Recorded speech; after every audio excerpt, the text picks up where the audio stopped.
this is today's crystal, this week's crystal,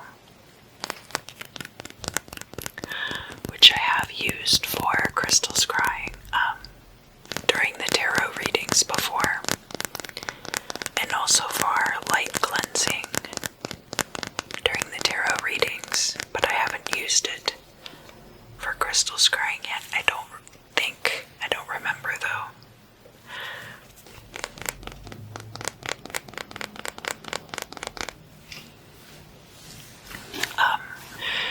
This week I'm going to start out talking to you about energy vampirism, because it's something that has been an issue for me in recent weeks, and something that I've noticed because I haven't been out in public as much. So then, as a result, my energy levels are higher, and then when I am vampirized in public, it's much more noticeable to me. Whereas if you're exhausted all the time, you don't notice if you're being vampirized. And contrary to popular opinion, somebody doesn't have to be noticeably toxic to vampirize you. Some people can be very nice, sweet, loving, kind people and still be energy vampires. And it's important to be aware of that. Pay attention to your body, especially if you feel nauseous or weak, or you start getting very, very sleepy in the presence of certain people. So I actually went onto the internet and looked up to see if there were any techniques, and one thing they recommend doing on the Llewellyn website, which is not like 100% the only source of information on the internet that you should use. I find a lot of their stuff very useful, but there's also, I don't think I need to use certain authors' names, but I think you know what I'm talking about. But one thing they recommend doing is interlocking your two hands like this. And then you're supposed to say, I am now energized and fully protected. Now they say to envision yourself in a bubble of white light, but the thing is that if your energy is not as strong as the psychic vampire's energy, or rather if your energy is not as strong as their void, they will be able to feed off of your protective energy also. So really what you want to do is create a stabilizing effect rather than using energy to try to protect yourself. It's like why you wouldn't put water on a grease fire, okay? Because it's just going to spread the fire rather than extinguishing it. In order to extinguish a grease fire, you want to use something that is going to suffocate or smother it. So that's something to keep in mind. And next I'm going to do an energy clearing, so that if you have any etheric ties to psychic vampires, that'll be pushed out. Another thing to remember is if you have been the victim of a psychic attack, make sure to hydrate yourself and consume B vitamins and even a little bit of sugar, because remember, your brain runs on pure glucose and you will find yourself very depleted after a psychic attack. So make sure you're feeding your brain B vitamins and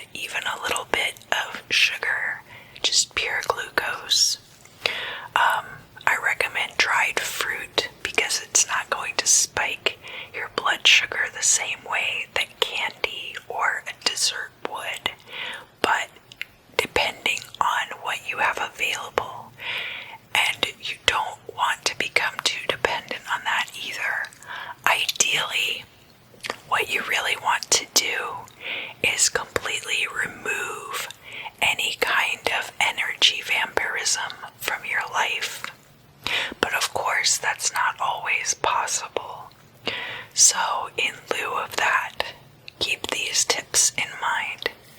And, because if you're around that all the time and you're constantly drained, it's detrimental to your brain health.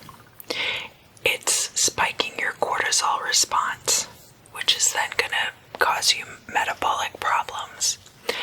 And of course, then constantly needing to replenish yourself. A lot of victims of psychic vampirism actually turn around and then become energy vampires themselves. So just be very careful out there. So you guys know that I like to start with some incense. This is frankincense.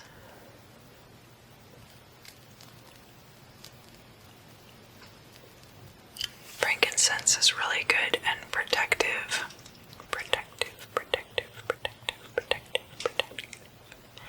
And you know that there are all kinds of reasons why somebody might become an energy vampire, especially somebody who is suffering from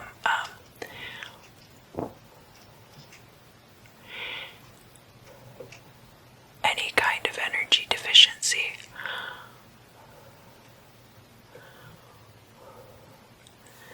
And they don't have to be toxic. They don't have to. It's not that energy vampires are bad people. I see a lot of stuff online about how energy vampires are so toxic, and here's the ways to recognize an energy vampire. Truthfully, the best way to recognize an energy vampire is if you are just drained by being around them. A lot of them are even very charismatic and make people want to spend time around them.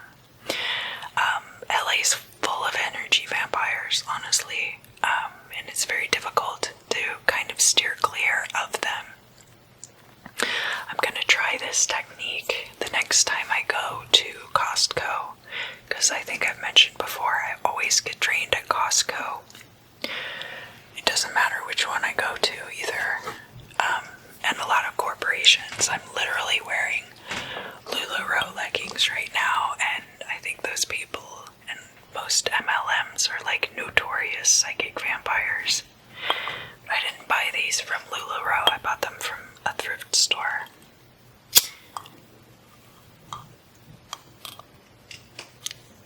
Light a white candle.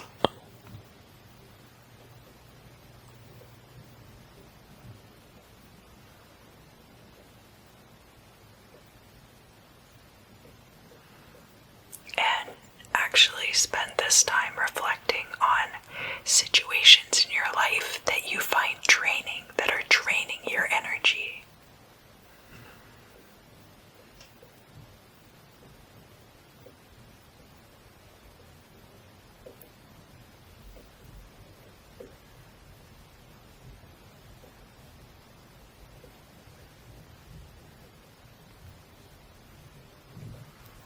Great. Yeah, you're doing great so far. I also have a selenite wand that I've wrapped in copper wire for conductivity. Now, selenite is really helpful to clear negative energy out of your space, and psychic vampires do leave behind a lot of toxicity in your body because they're putting everything out of balance. They're creating an energy imbalance inside of you, which does have a tendency to release a lot of toxins. So selenite can be useful, but you don't want to be relying on crystals to protect you from energy vampires, because they absolutely will not. I don't care how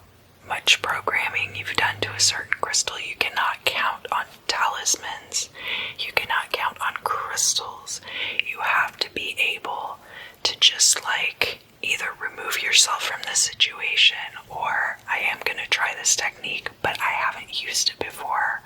On the website, they said that they had developed it in a laboratory, so, I mean, I do have some faith in their ability to create techniques like this, but really the best thing that you can do is remove yourself from any situations where you're being vampirized.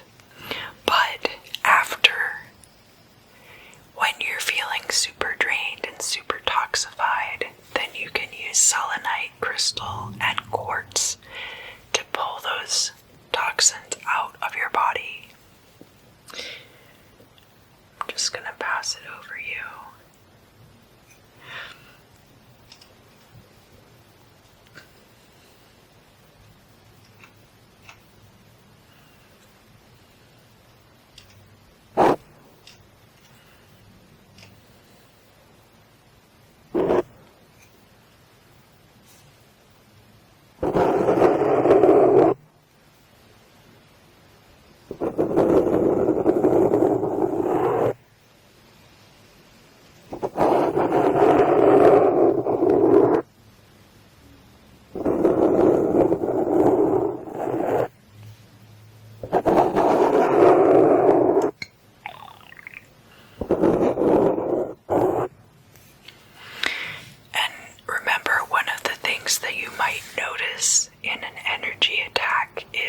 Digestive issues. I am notorious for having digestive issues, and oftentimes that will really flare up in the presence of energy vampirism.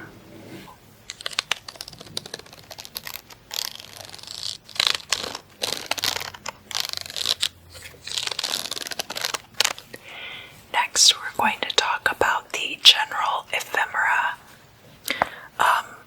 So Halloween is on Saturday the 31st, and it is going to be a full moon, and that full moon is in Taurus. So if you are trying to bring in possessions to your life or wealth, this would be a good time to do that, especially because you have the moon in Taurus, and then you have the sun is in Scorpio, which is death, sex, and other people's resources. So if you're trying to bring other people's resources into your life, this Halloween is going to be a good time to do that. Now, keep in mind that because Mercury is in retrograde, and that started around October 7th. So you're going to want to focus on matters that started before October 7th, if possible, as far as bringing things in.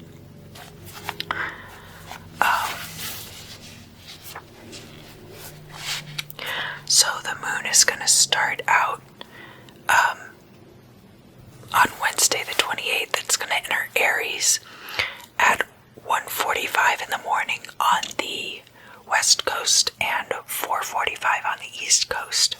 So right before that, it's going to be in Pisces. But then the moon will transit during this week, and by next Wednesday it will be in Gemini, and then enter the sign of Cancer around 1:45 in the afternoon on the west coast and 4:45 in the evening on the east coast. And of course we have Sun is in Scorpio now.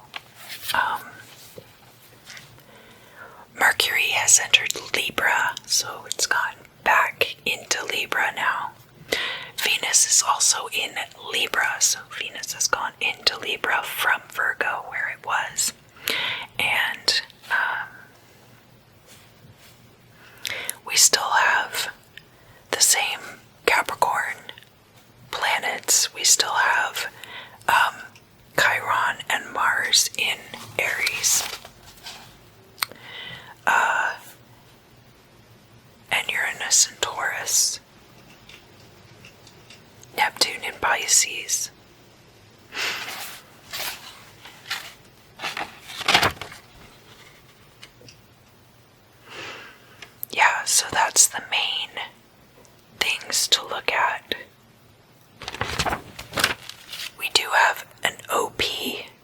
opportune period on Halloween, and that's after the moon is in opposition to the sun. That's going to be at 7:49 in the morning on the west coast and 10:49 in the morning on the east coast. And that's going to last until Monday, when the moon enters Gemini at 2 a.m.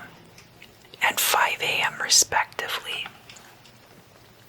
And then the next day there's going to be another opportune period, and that's going to be starting when the moon squares Neptune in Pisces at 2:43 and 5:43 in the evening, until the moon goes void, of course, on Wednesday morning around 5:49 and 8:49. And also, Mercury is going to go direct on Tuesday the 3rd, which is election day. So we'll see what happens with that. Also, one more thing is that daylight saving time, is going to end at 2 a.m. on Sunday the 1st.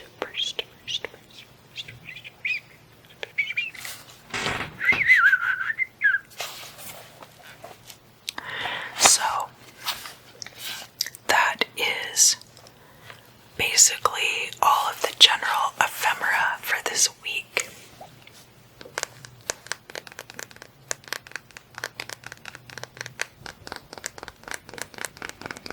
Hello, Aries. Hello.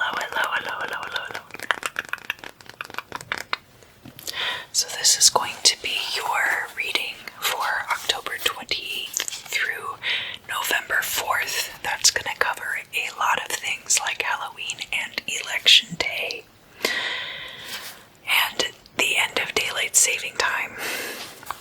So, on Wednesday the 28th, the moon is going to enter your sign at 1:45 and 4:45 in the morning, respectively. And then the moon in Aries is going to be in opposition to Venus in Libra at 2:32 and 5:32 in the morning. That can be like a lot of immature emotional issues being pitted against your romantic partnerships. So then there's a quincunx between the moon in Aries and the sun in Scorpio, and that's going to be around 1:34 and 4:34 p.m. respectively. And that is going to have to do with it's a quick moving energy. It could be about something that is hidden being uncovered very quickly, and possibly due to somebody's impetuousness. That has to do with an estate, possibly, or with a sexual situation. Then we have moon in Aries is going to conjunct Chiron in Aries, so that'll be good for working on yourself. So that conjunction between moon in Aries and Chiron in Aries is going to be around 1:39 p.m. and 4:39 p.m. And finally, there's a quincunx between the sun in Scorpio and Chiron in Aries, so that's going to bring that, whatever that situation was from earlier, it'll end up bringing that full circle, and that will be at 2:32 p.m. or 5:32 p.m. And by that situation from earlier, I mean the previous quincunx, which is moon in Aries, quincunx, sun in Scorpio. So then the next day, Thursday the 29th, Mars in Aries conjuncts the moon in Aries, and that is at 11:33 a.m. and 2:33 p.m. And that's, of course, Eastern versus Pacific time. So that then also dealing with the same kind of conjunction with Chiron, except kind of the flip side of that, because Mars is a very passionate and kind of an aggressive energy, so kind of bringing that full circle. We have the moon in Aries squaring. Remember, I was talking about Jupiter and Pluto and Saturn all being in Capricorn and moving through moon transits. So that's going to start happening at 7:39 in the evening on the west coast and 10:39 in the evening on the east coast on the 29th of October. And that's going to be a square placement with the moon in Aries, and that whole series will complete when the moon in Aries squares Saturn in Capricorn around 6:30 in the morning on Friday the 30th, 6:30 and 9:30 in the morning. Alright, and so that is going to have to do with moon in Aries. It's all about your emotions regarding beginnings, regarding being immature or impetuous, but also being very energetic. So that squaring, that kind of career-minded and abundance-minded energy and concretion that will be occurring. Then you have the moon in Aries in opposition to Mercury in Libra, and that's going to be when the moon is void, of course, and that's going to be 9:12 in the morning and 12:12, like noonish. And that energy is going to have to do with communication with people about maybe a beginning to a project. It could be an artistic project. It could also be emotional communication with a business partner or a romantic partner. Then you're going to have the moon entering Taurus. So then moon in Aries is over on Friday the 30th. And then the next transit we get is on Sunday the 1st, and that is Venus in Libra in opposition to Chiron in Aries, and that is going to be you working on your impatience in relationships.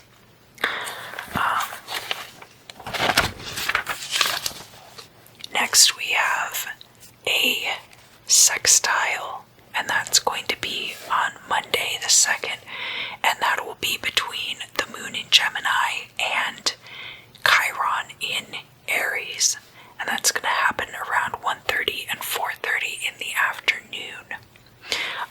And that is going to have to do again with communication with others, and healing the parts of yourself that make emotional communication difficult.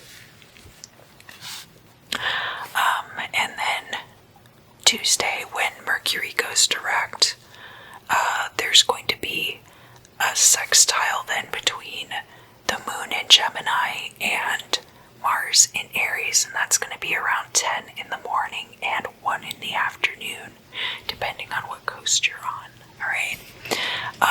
And so those are your big transits for the week, and that transit is going to be kind of similar to when Chiron sextiles moon in Gemini, except it's going to be more action-oriented and passion-oriented.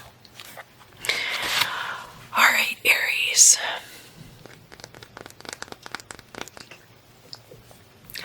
I also have some lights, so I'm going to be shining the light through the crystal to get your messages.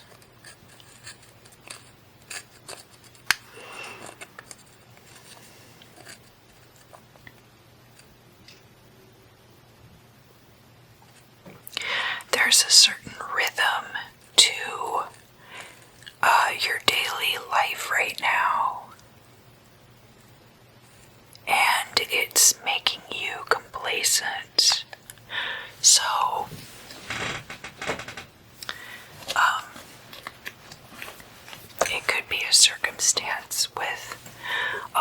partnership, but it could be about other things in your life, like career, or yeah, I see you like standing beside somebody else and you're almost like walking in tandem, right? Except that there hasn't been like a previous agreement about a lot of this stuff. So if they stop short, like, you might not be ready to stop short with them. And things might get out of step. But for right now, they're very much synced up. You're very much synced up in your rhythms with another person or with another group of people. If it's a work situation, it could be a lot of you like really working together harmoniously. What else is going on for Aries? Sun, moon, and rising for the month of, for this week. It's the last week of October and the first week of November.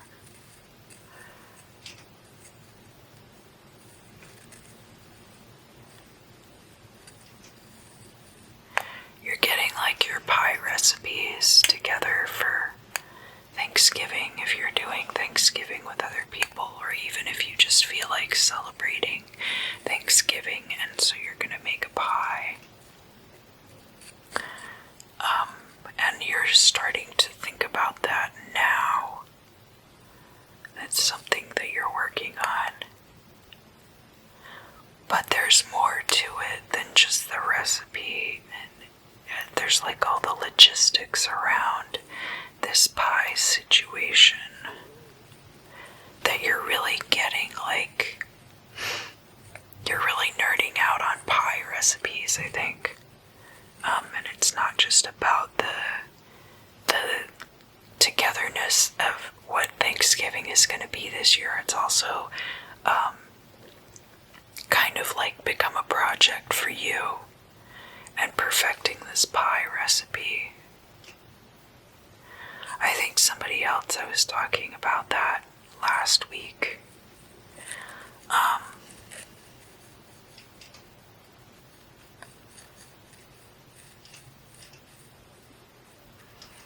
There's more intuitive relationship energy occurring for you right now, to where you're speaking someone's emotional language, but you're not doing it verbally. There's like a lot of nonverbal, intuitive communication between you and another person, or even a group of people. Like, it could be a work situation too, where you've just really synced up with your pod, and you're really all just kind of communicating on a very intuitive level. But also remember not to get too complacent about that, because it's like I was saying about everybody being like really synced up in that situation. You don't want to get complacent and then have something happen where you just fall out of sync and then you can't get it back.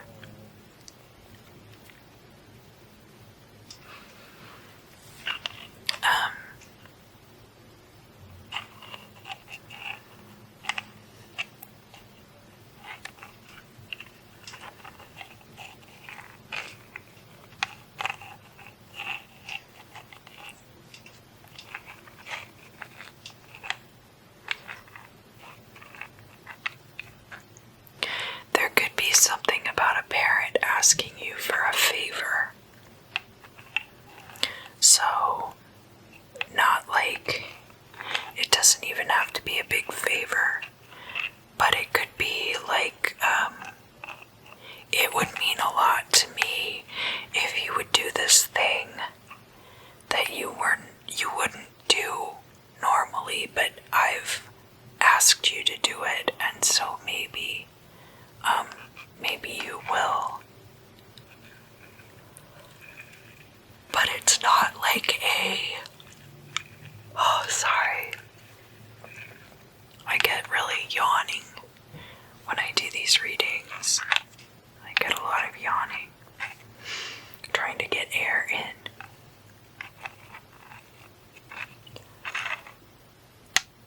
It's like you're gonna have to go a little bit out of your way to do it, but it's not too much of an imposition. So for some of you, Aries, Sun, Moon, and Rising, you're gonna be doing something as a favor to a family member.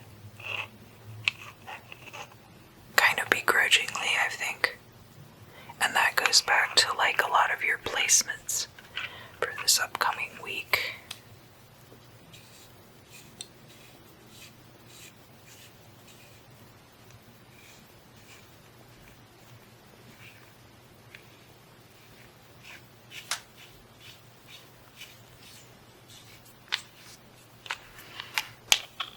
And what else is going on with Aries this week?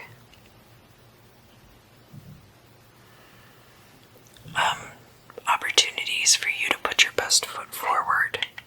Like for you to really shine as far as your traits of being very motivated. Anything that you're very motivated towards. Anything that you're very you're good at starting projects, so that energy is going to shine.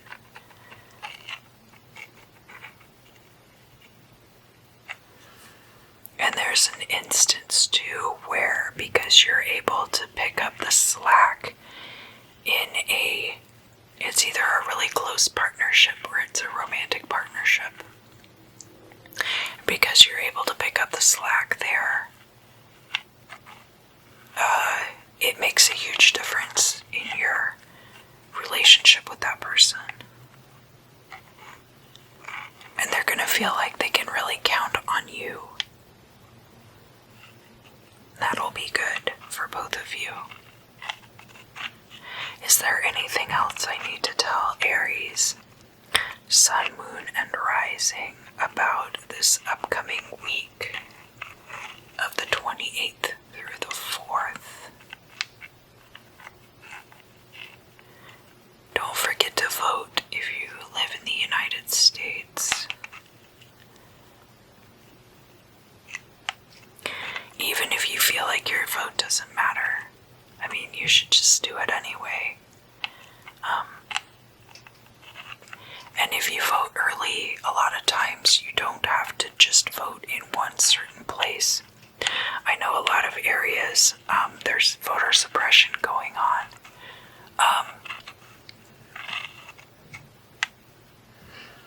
But you can try voting in a different district as long as it's like early voting. They should have all of the ballots for all the surrounding districts.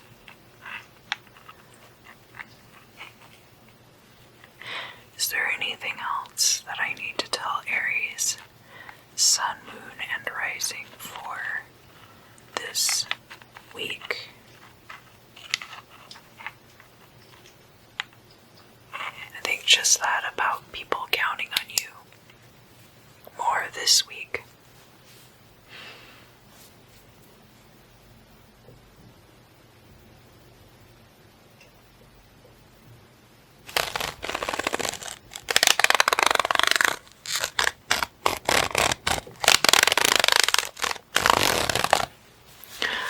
Alright, so Taurus, let's talk about your ephemera for the upcoming week. We have the moon entering Taurus at 2:19 and 5:19 in the afternoon on Friday the 30th. So then there's going to be a quincunx between moon in Taurus and Venus in Libra, and that's going to be 10 p.m. and 1 a.m. You know, West Coast, East Coast. What does that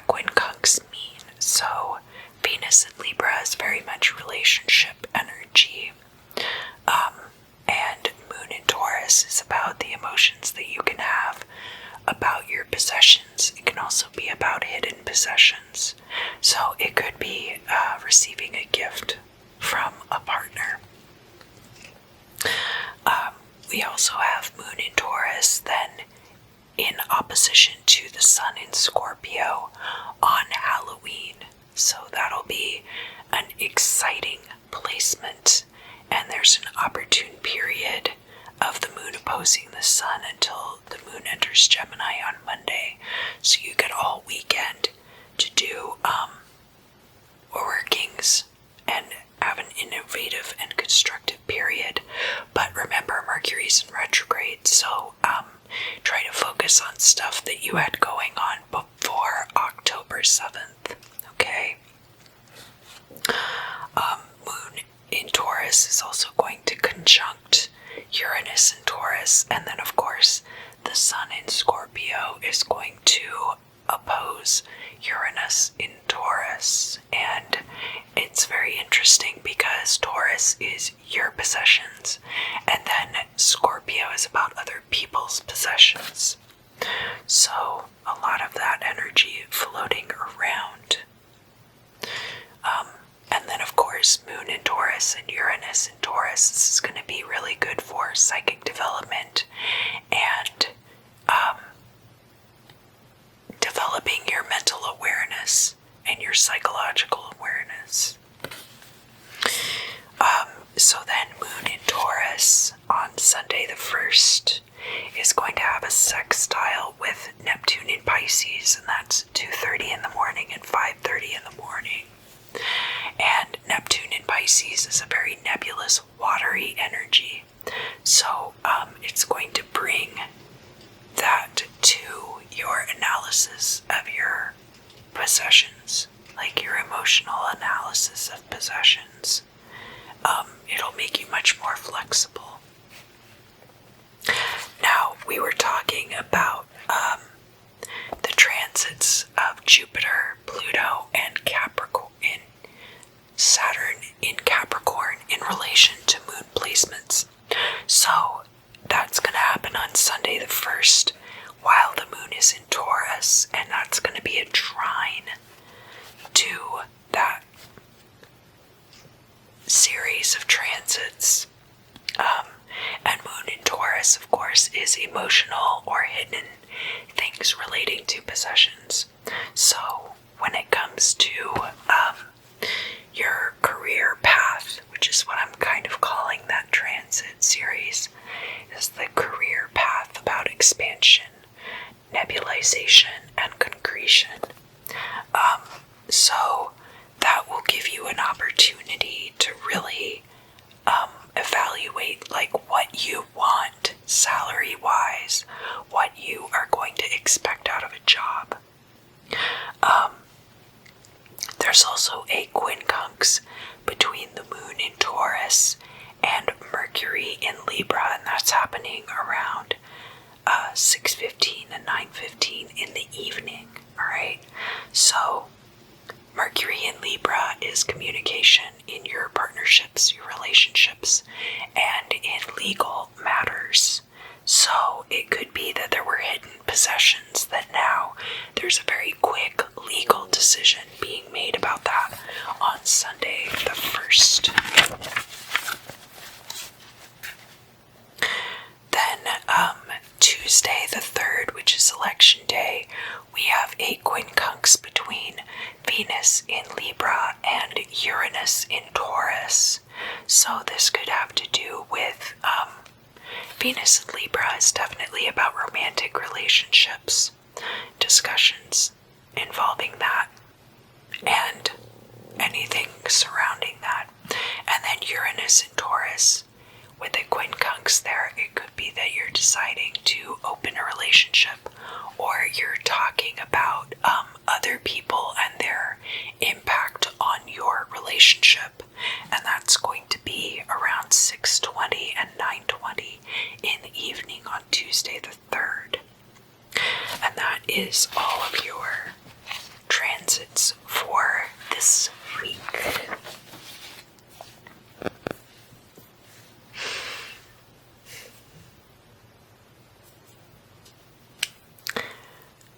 Alright, so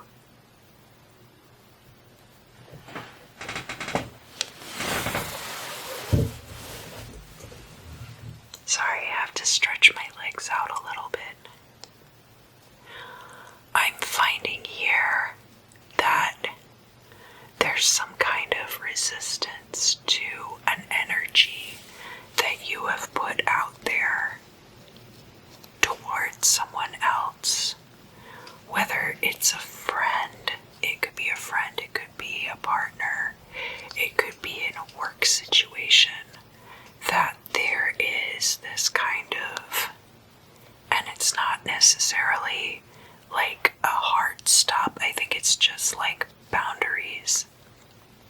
I think it's just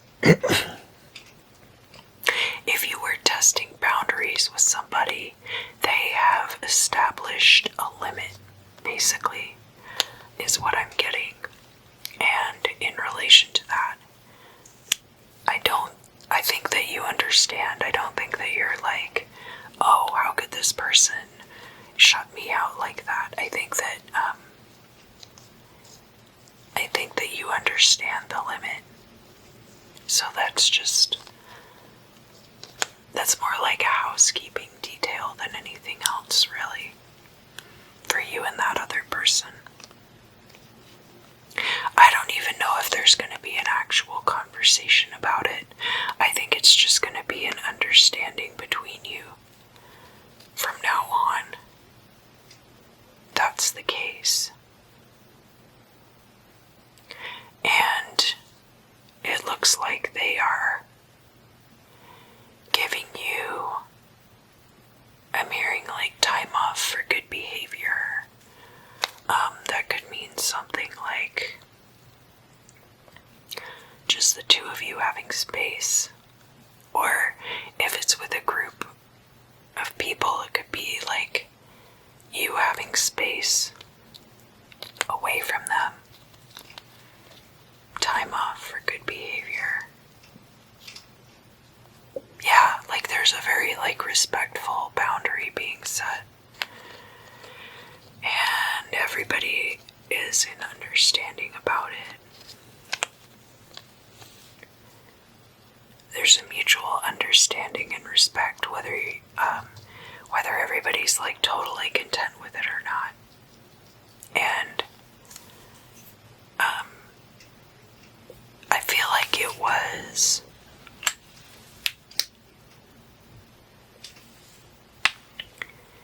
it looks like it might have been catalyzed by a third party. Like there was something with a third party, and therefore this boundary got set between you and this other person.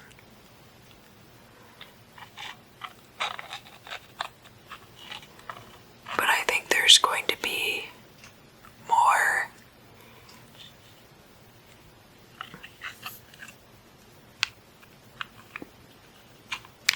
indecision on your part about what that means than with them. Like they're like, well, I've made up my mind, this is kind of how it's going to need to be for me to have a functional time. And so then it's up to you to decide what that means for you and what your level of involvement is going to be. And people around you, I think in general, are very supportive of what you do and like you a lot. So it's not that there's anything personal going on. It's only that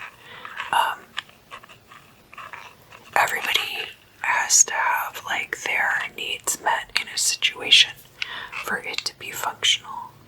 And again, this is not like something bad. It's not like you did anything wrong.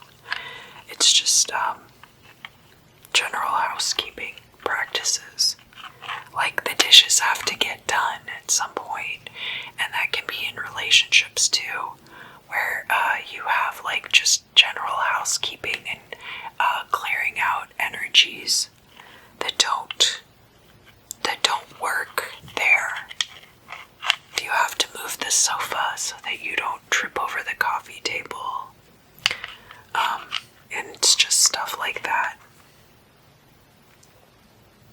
But there was definitely a situation where it all kind of came to a head, and you might not have even been fully aware of what was going on. on because it was with this other person that things were really actually happening, but it was like a third party that's involved with both of you.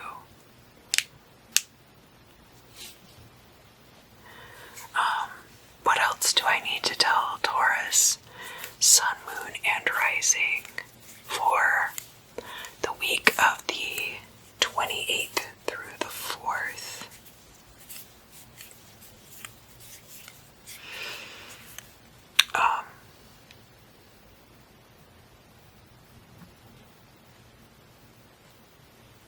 Give some thought to transcendental meditation and ejection of the consciousness, like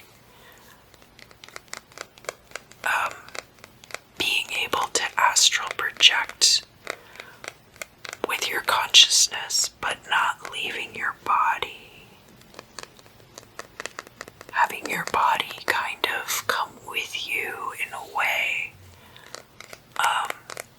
I don't know quite how to describe because that's not really how I do it, but there's like not the emphasis being on not fracturing the self during the process.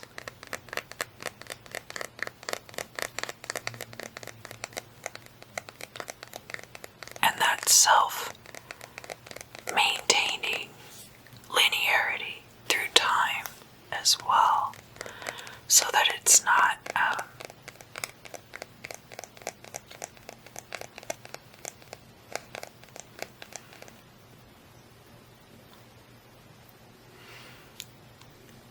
first of all, there being more of an emphasis on the future. And I think not as much of an emphasis on past life regression. But I feel like there's going to be a way to do that without traveling back, but instead moving forward and kind of circling back around, or pulling those energies forward in time so that instead of there being like a fracturing to your energy, there's more of a merging of energy. And you'll find this very effective in a lot of ways. It'll clear up a lot of things for you to do that. What else do I need to tell Taurus, Sun, Moon, and Rising for the week of the 28th through the 4th?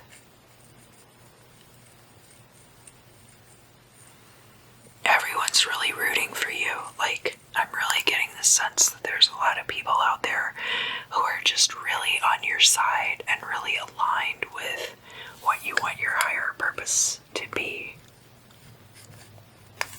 And that's going to be very helpful to you. And I think people are more than happy to give that energy to you freely because of that.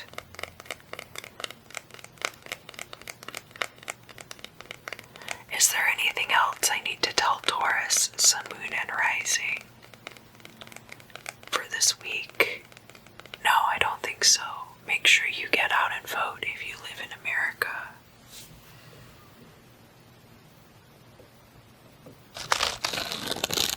Hello, Gemini. Hello. Let's talk about your week ahead from the 28th through the 4th. So, you don't have very many ephemera this week. Remember that Saturday is a full moon in Taurus, which is going to be in opposition to the sun in Scorpio.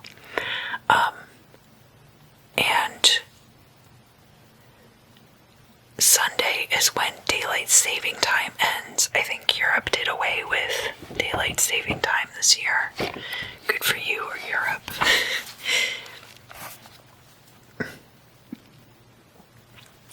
Excuse me. The moon enters Gemini on Monday at 2 a.m. and 5 a.m., depending on what coast you're on. And And so then there's a sextile between the moon in Gemini and Chiron in Aries, and that's going to be around 1:30 in the afternoon or 4:30 in the evening. And that is going to have to do with emotional communication or hidden communication, adding to your working on yourself when it comes to matters of impatience or matters of like making a new start and having a lot of energy. So then around 4:30 or 7:30 in the evening, there's going to be a trine between the moon in Gemini and Venus in Libra, and that's going to be about good emotional communication in your romantic relationships. So then on Tuesday, which is election day, and Mercury also goes direct on that day. On Tuesday, the moon is going to be in Gemini, and there's going to be quincunx with Sun in Scorpio, and that's basically right around midnight on the west coast and around, it's around 1 a.m. on the west coast and then 4 a.m. on the east coast.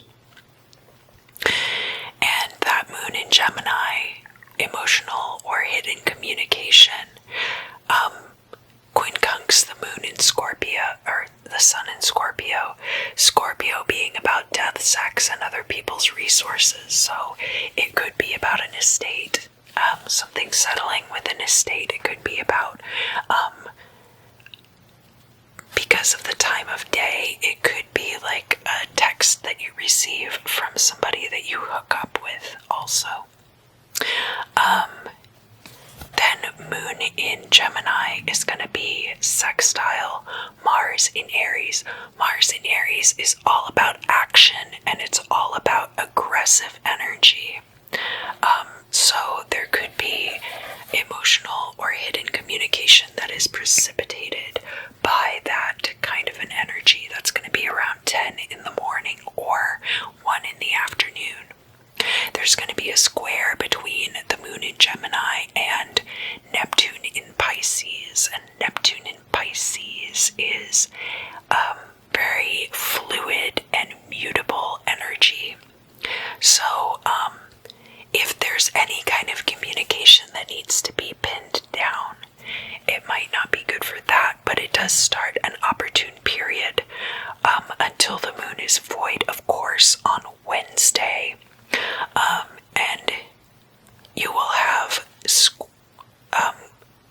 after the square, you'll have clear thinking, even though Mercury is going to be stationary at this time.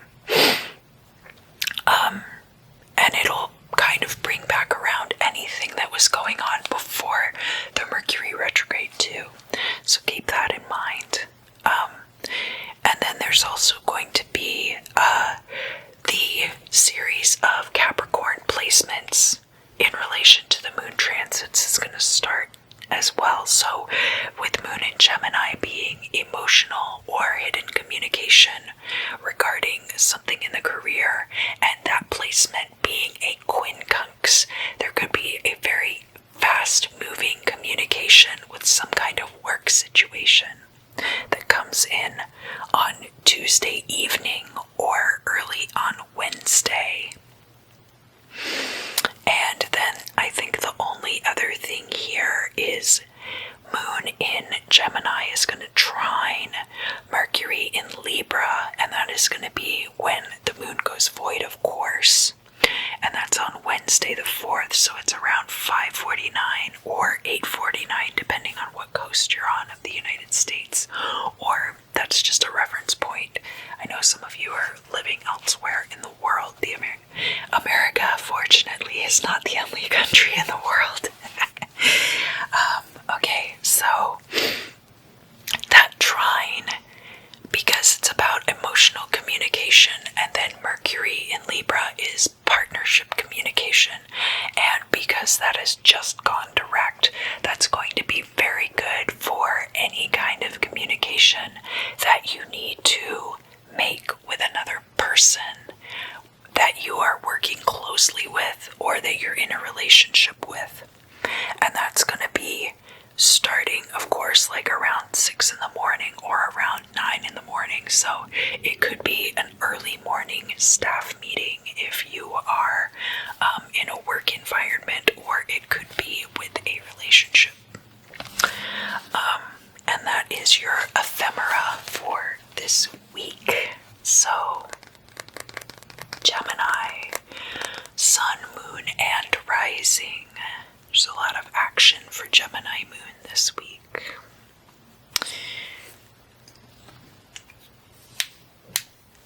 And then, I didn't mention this earlier in the video, but I will have a Halloween magic forecast coming out later this week on Thursday, so you'll have a little bit of time to prepare for the weekend. I might put something about that in the description, or I might not. Gemini, sun, moon, and rising. What is coming for you in the week ahead, the 28th through the 4th? I think some of you are going to have Halloween kickbacks. Like a small kind of a Halloween together, so not like a party, but just having like a few people over to watch horror movies or something like that. I'm sure a lot of people are going to be doing that, but I'm getting that for you specifically, and the reason that I am is that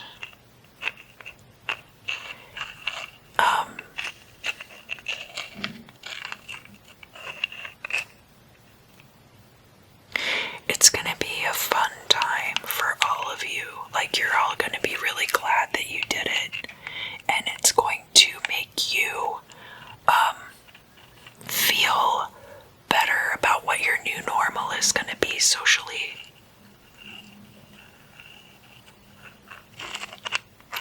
What else do I need to tell Gemini, sun, moon, and rising for the week ahead? Just so you know, this is what I'm doing.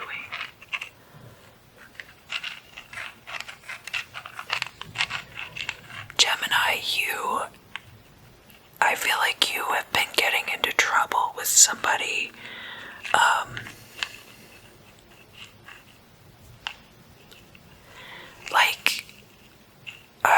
like a partner, like getting into trouble with your partner over,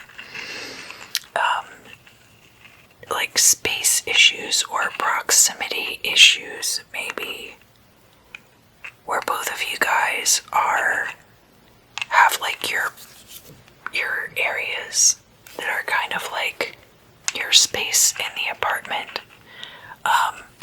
and some of you who live with a partner, either you haven't been doing the dishes and you're supposed to do the dishes, or you've been leaving your clothes out on the floor, or something like that, to where your space is encroaching on your partner's space or on common space, and it is creating frustration for that person. So it's not like you're in trouble with them, but it's like you are infringing on their space, and it's causing frustration. Did my candle go out? No, not yet. Dump some of the wax out, maybe.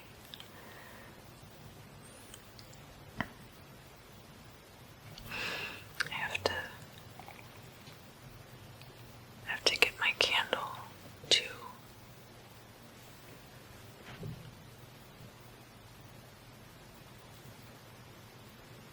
de-wax itself, sorry.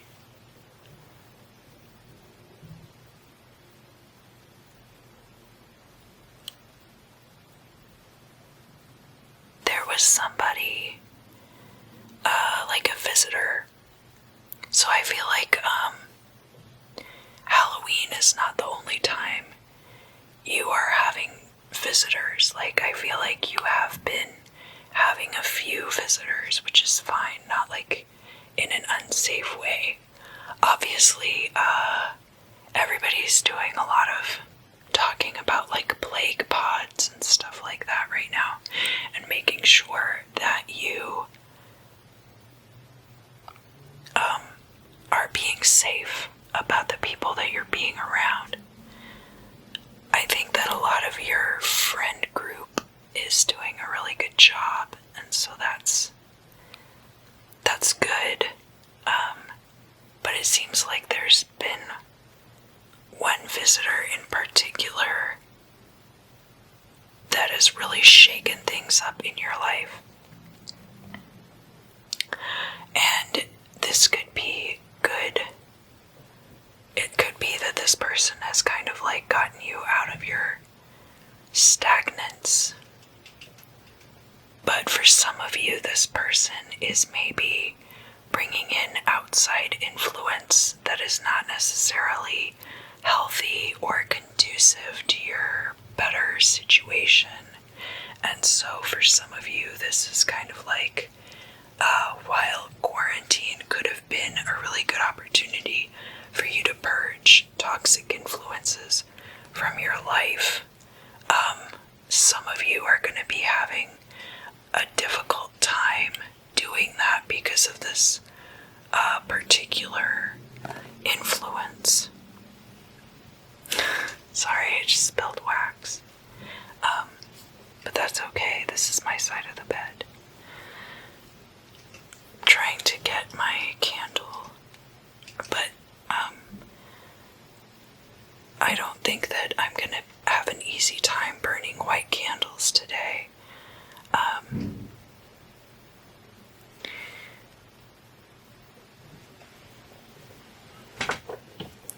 But yeah, so there's gonna be somebody who is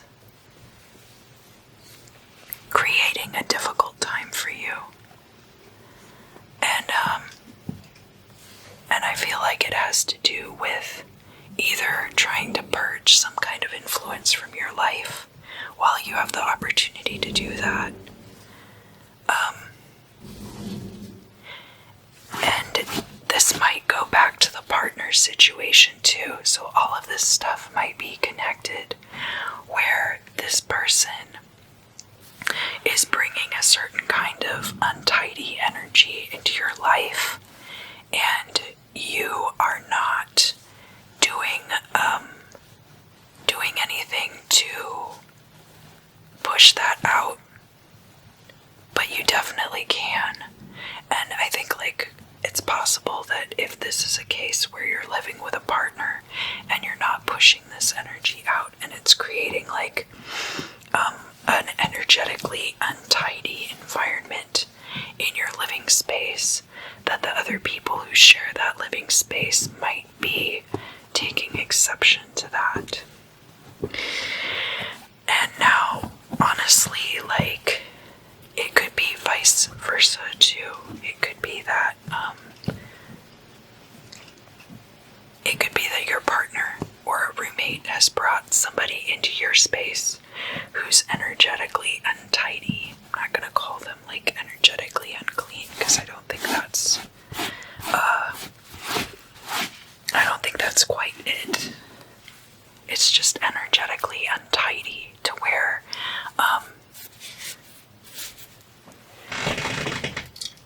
things that could be not an influence for you right now end up really becoming chaotic because of this person's influence in your life.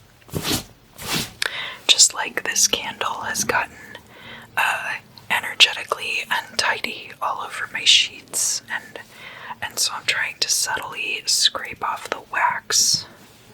It's kind of a metaphor, you know.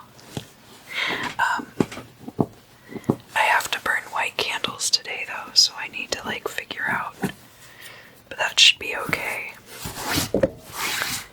What kind of magical practitioner would I be if I didn't have wax crusted into my sheets?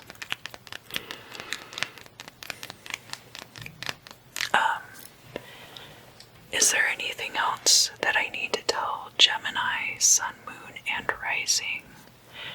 about this week.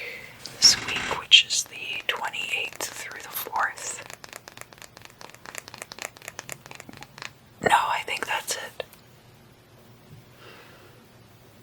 If you live in the United States, get out and vote.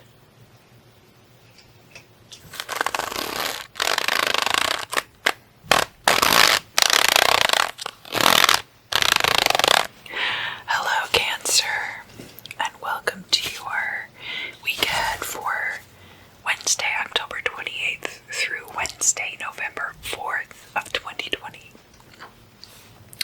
So, I think that the only thing in your ephemera this week is that on Wednesday the 4th at around 1:45 or 4:45 in the afternoon, the moon is going to enter your sign, but then the ephemera aren't really going to come into play until the next day. There is a lot going on this week, however. Saturday the 31st is Halloween, or Samhain, and that's going to be a full moon in Taurus, which will be in opposition to the sun in Scorpio. So that's really good energy for bringing in possessions to your life, especially if you're making other people's possessions your possessions. Not like theft, but like estates being settled, stuff like that. The next day, daylight saving time ends at 2 a.m. Now, I think that Europe actually this year did away with daylight saving time, which maybe someday we could all be so lucky. But then on Tuesday in America, it is election day. We're voting for a new president, so make sure you get out and vote, whether you think it's going to make a difference or not. Also on Tuesday, Mercury is going direct. So, Cancer, that is your week ahead as far as the ephemera are concerned. Let's see what's going on with you specifically.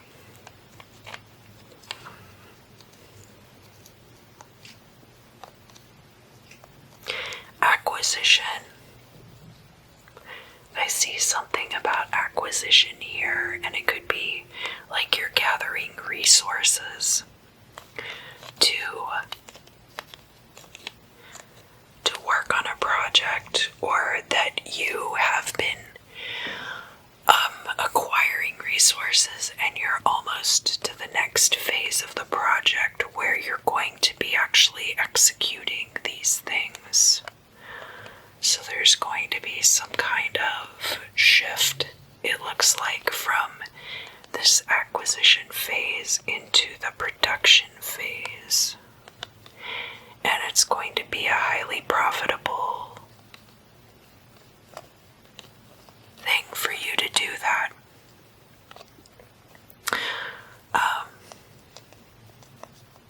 This will be a good new project. And even if it doesn't end up yielding the result that you think it will yield a result. Like, you might end up making a bunch of new connections through this project that you're doing, and then people are going to come into your life that end up making a difference for you for the better, and it's going to take your life in a new and exciting direction. So, on the one hand, you've kind of been in a really passive phase of this particular project, and now you're going to be entering a more active phase. And there are going to be other people involved in that. As much as it's your project specifically, there are going to be people around you that bring new things in that make it that much better. You're going to meet these people. Some of them you'll meet online, but Some of them I think you might actually end up running into in the flesh, and the way that that's going to come together is they're going to start having conventions again at some point soon, but instead of how things have been done in the past, obviously it's going to be done more safely. You might end up seeing like more multi-day events where it might have just been one day before. Instead, they have it be a multi-day event, and they have like how at museums when they have special exhibits, they'll have it planned out so that you have a time slot so that the space doesn't get too crowded. And I think they're going to start doing that for more like conventions. And the benefit of that is that actually in a lot of these cases you will get to talk to more people in a more in-depth way than you would have before. So like where they used to cram everyone in for panel talks at these conventions, it's not going to be like that. Those things will end up being done on Zoom.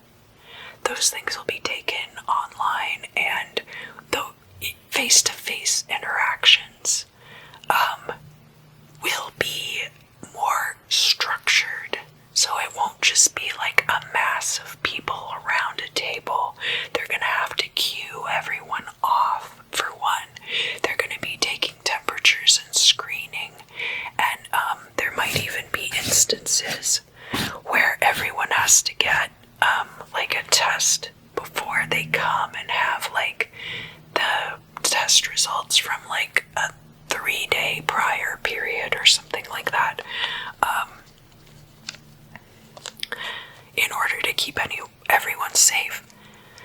Anyway, I think I went off on a little bit of a tangent there, but the point being behind that actually you're going to end up having more meaningful and more structured interactions with people, because it has to be planned out. It's not like you can just be like, oh, I want to go to this book signing and maybe I'll get to talk to the person who created this piece of art. It's like it will have a structure to it, and they might be giving you like prompts and stuff to be like, hey, if there's anything that you want to ask this person, here's your card, go ahead and fill it out. And that way when you get up there, you just hand over this question, or you can have it already queued up as you get in line electronically, something like that. And the side effect being that that people actually remember each other better, because right now there's a lot of interactions that happen that are very non-specific and non-structured, and it makes it very difficult for anyone's human brain to process it in a way that is meaningful in their life overall. I think there's going to end up being more meaningful face-to-face interaction. What else do I need to tell Cancer, Sun, Moon, and Rising? I feel like a lot of you possibly are feeling very, whether you live in America or you live overseas, I think a lot of Cancers specifically, because you're so in touch with your emotional states, and also so tied to the fluctuations of the moon.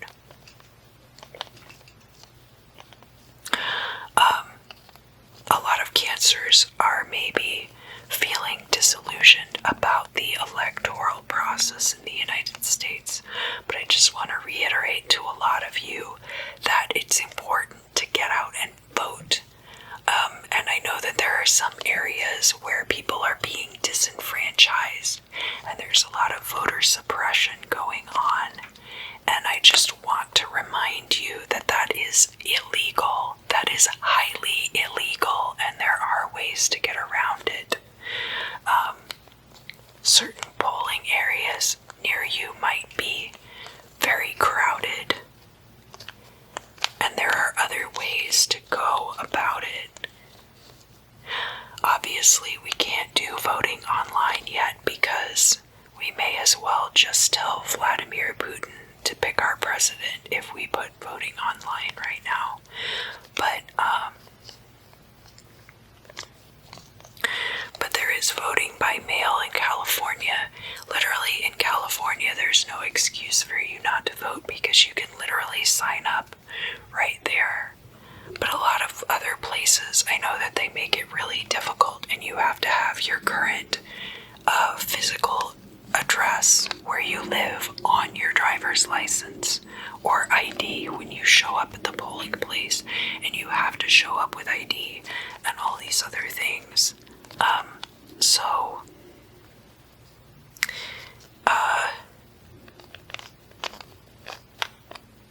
So I get it.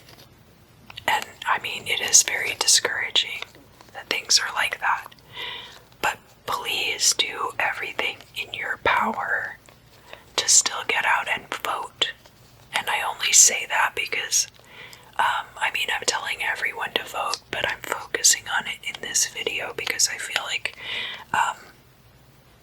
it's possible that Cancer, Sun, Moon, and Rising specifically are feeling very discouraged about the process and not wanting to go through with it. So, I'm not telling you what you have to do, but I am encouraging you strongly. And telling you that yes, your voice still matters. People will start having much more meaningful interactions with each other.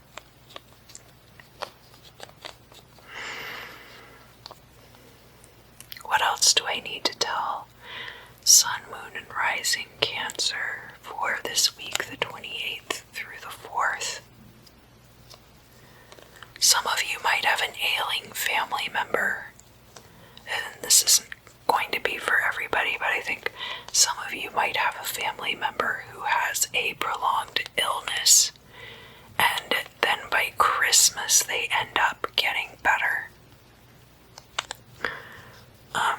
So it's like either they've been sick this whole time, or that they end up getting sick kind of soon this week, and then end up recovering by Christmas. And everybody's gonna feel like, oh, it's like a Christmas miracle, you know. But that's only gonna be for some of you. And then, of course, like, some of you may or may not end up losing a family member because of that, but the number of people that applies to is really small. Is there anything else that I need to tell Cancer, Sun, Moon, and Rising for this week? No, I think that's it.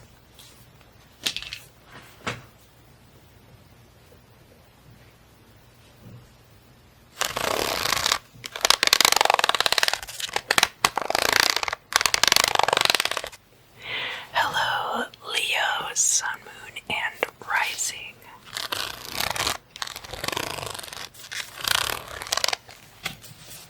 This is going to be your weekly crystal scrying for October 28th through November 4th. So there's no specific Leo ephemera this week, but do remember that on Saturday the 31st we have a full moon in Taurus, which is going to be in opposition to the sun in Scorpio, and that is Halloween or Samhain, depending on what your belief system is. On Sunday, it is the end of daylight saving time at 2 a.m. unless you're in Europe. And Tuesday is American Election Day and Mercury going direct, so please please do get out there and vote if you are an American and you are capable of registering to vote. Here in California, they have awesome voter protection laws in place. You can literally show up at a polling place, register on the spot, and vote. But I know a lot of places they're making it very difficult for people to vote.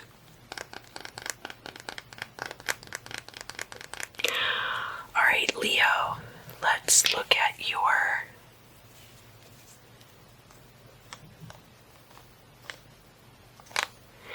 week ahead. Leo, sun, moon, and rising for the week of the 28th through November 4th. What do I need to talk to you about, Leo?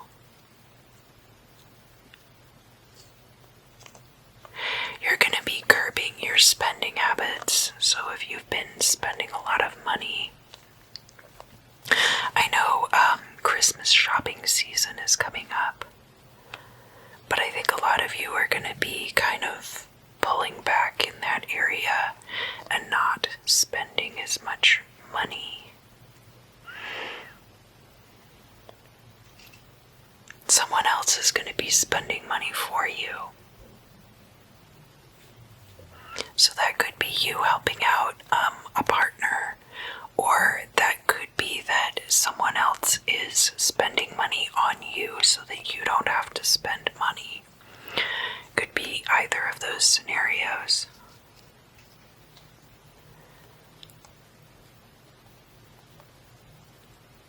Your pocketbook is going to be tightening up a lot, but that doesn't mean that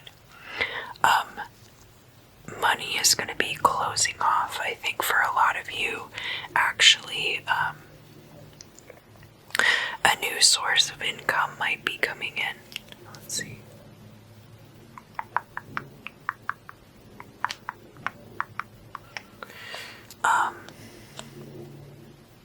Related to a job that you've already been doing. So this could be something that you have already been working on, and it's going to come back around again and turn into something that really brings in a lot more money for you.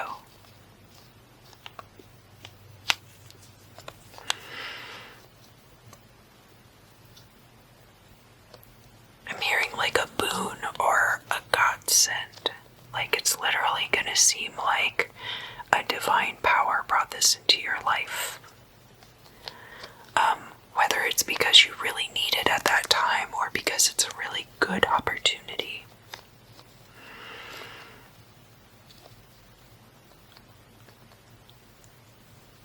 And it feels like people are bowing down to you, which I know Leos really like, right?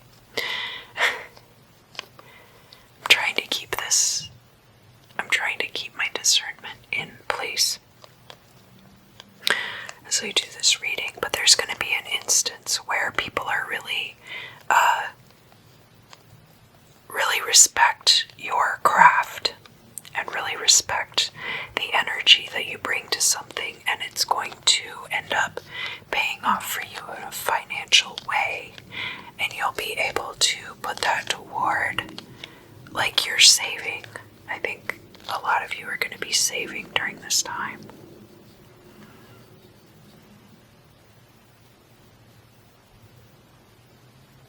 I'm also getting the idea, no. For some of you this could be good, and some of you it could be bad.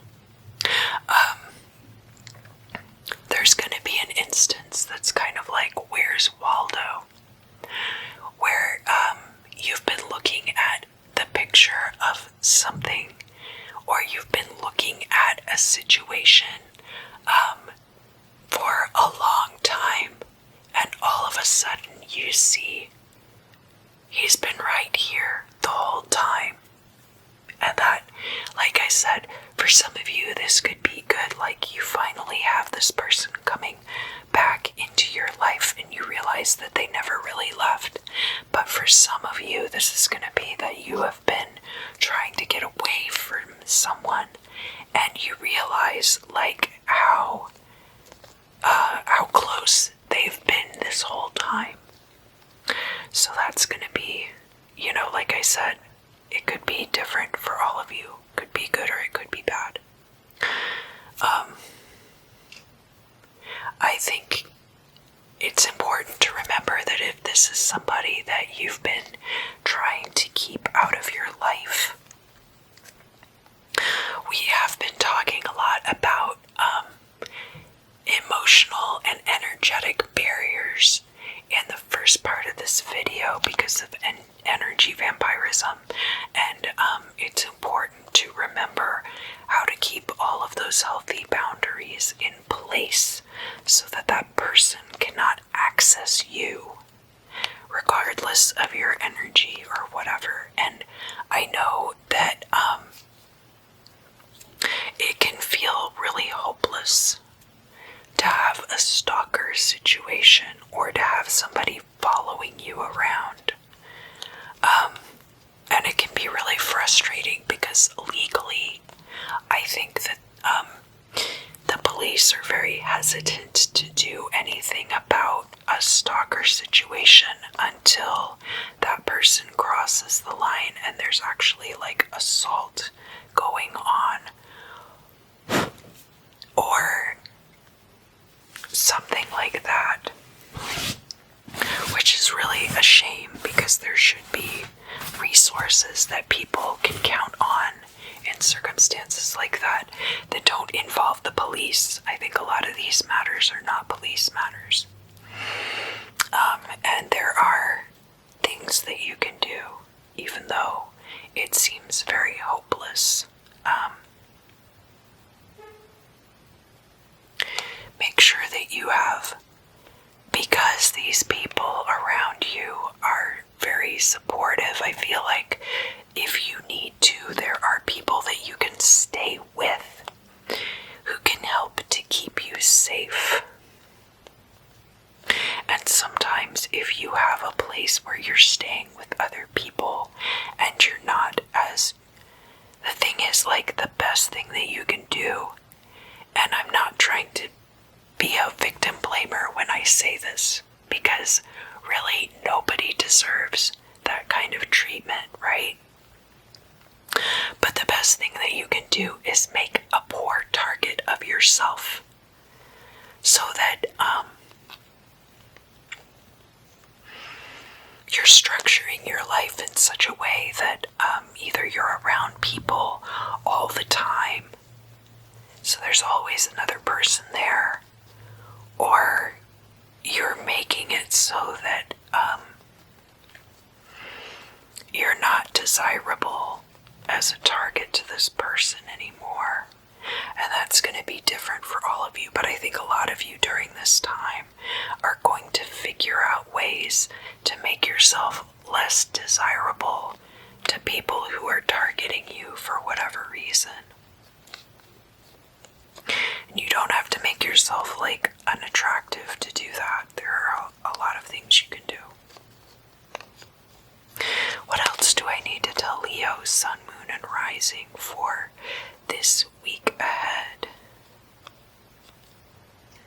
Get out and vote. I'm telling everyone. Make sure that you get out there and vote.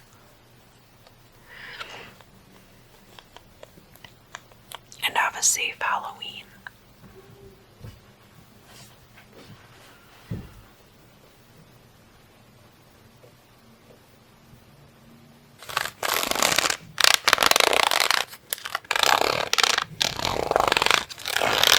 Hello, Virgo.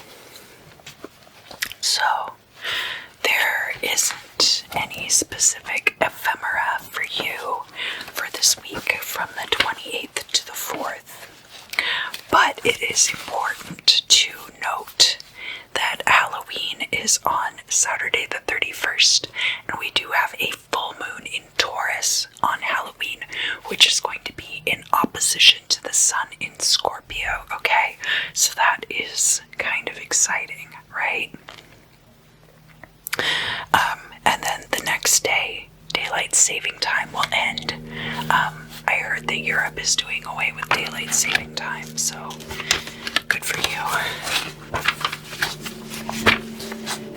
And then on Tuesday, which is election day in America, Mercury is going to go to direct. So if you are a Virgo sun, moon, or rising, and you live in America, please do not forget to vote if you haven't done so already. There's still plenty of time. I know that California makes it really easy for you to vote. You can literally walk in there and register and vote same day, but a lot of places make it really difficult for you to vote. So for those of you who live in areas where voter suppression is taking place, I'm sending you love and light for sure, because we need it now more than ever.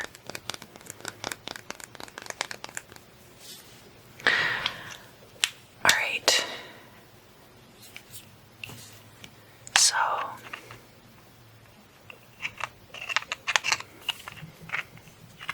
Virgo, sun, moon, and rising signs. What do you need to know upcoming for the week ahead?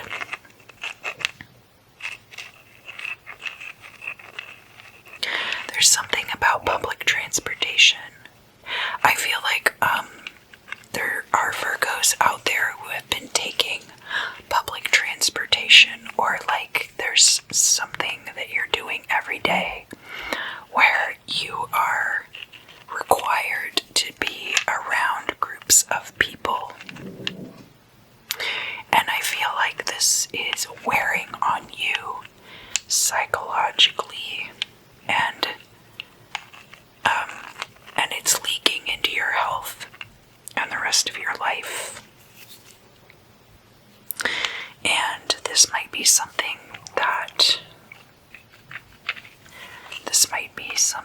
that you have some control over, actually.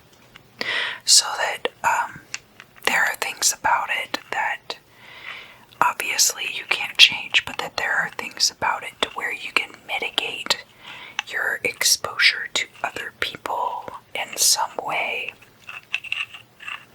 It's possible that you might have the option come up, for those of you who this is a work situation, where you're riding public transportation, you might have a situation come up where a coworker offers you an option to carpool, so that you're only then interacting with people on your commute that you're already going to be in a workspace with.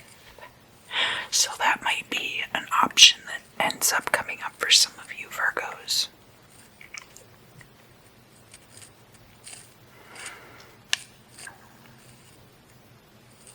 And something about a workspace shift. Like it might be a situation where finally your job is getting more area between workstations, or they are putting up partitions. Or it might be something where you were required to come in, but now you're being switched over to a work from home type situation.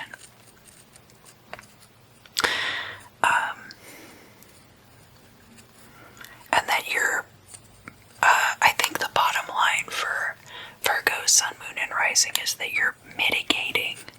You're learning ways to mitigate your exposure to the energetic fields and plague fields, the plague circle of another person.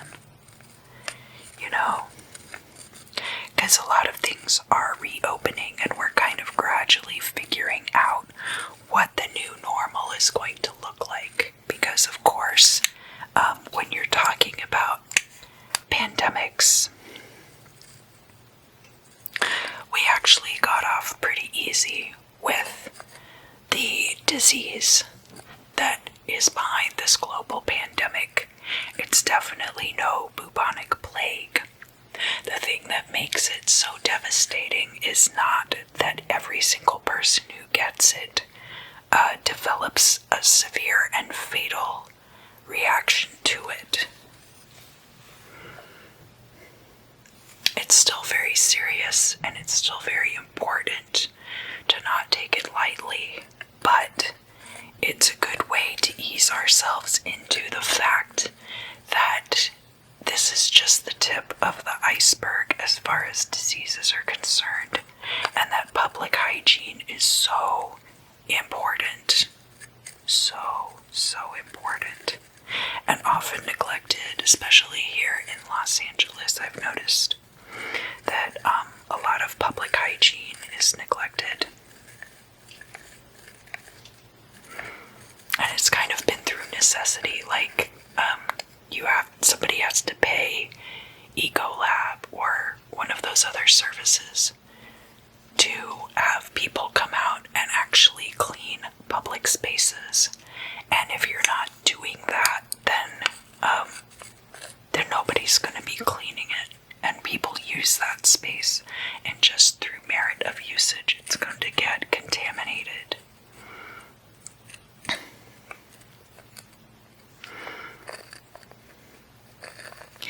And I know that this is very important for Virgo because health is a big focus for a lot of Virgos.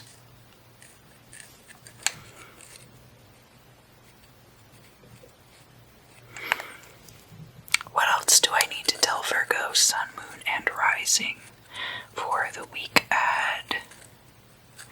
I mean, just as an extension of that, make sure that you are doing your proper self-care. Shower when you get home. Take all your clothes off and wash them regularly. I'm sure a lot of you are already doing these things. Make sure you wash your hands. Oh, here's an important thing, and I should really be telling everyone this, but I'm definitely going to say it in this video. So hand sanitizer is not a replacement for washing your hands. It's only a stopgap, so that if you're shaking hands regularly or touching a lot of surfaces, that you are killing the bacteria and deactivating any viruses that are on your hands. But what ends up happening is that you're not removing any of that from your hands, so you still have dead bacteria all over your hands. And if you don't wash your hands every third time that you use hand sanitizer, we're talking like a full scrub down with soap and water to debride all the dead bacteria and dead viral proteins from your hands, then you have a layer of delicious dead bacteria on your hands for new bacteria to eat when they come into contact with your hand. So you're just creating this very fertile, breeding ground for super diseases if you only use hand sanitizer and don't wash your hands. It's very important to wash your hands.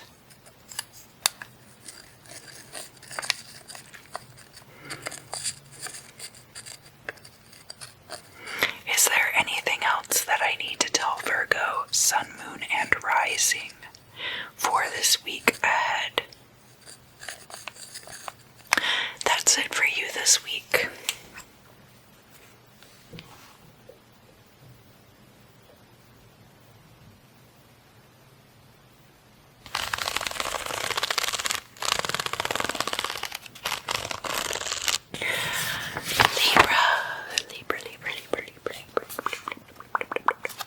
Sun, Moon, and Rising. Let's start out by talking about your ephemera for the week ahead. So, it's important to note that on next Tuesday, which is Election Day in the United States, Mercury is going to be going direct, and so Mercury went retrograde in Scorpio, and it backed up into your sign of Libra, so now Mercury is going direct in Libra, okay? On Wednesday,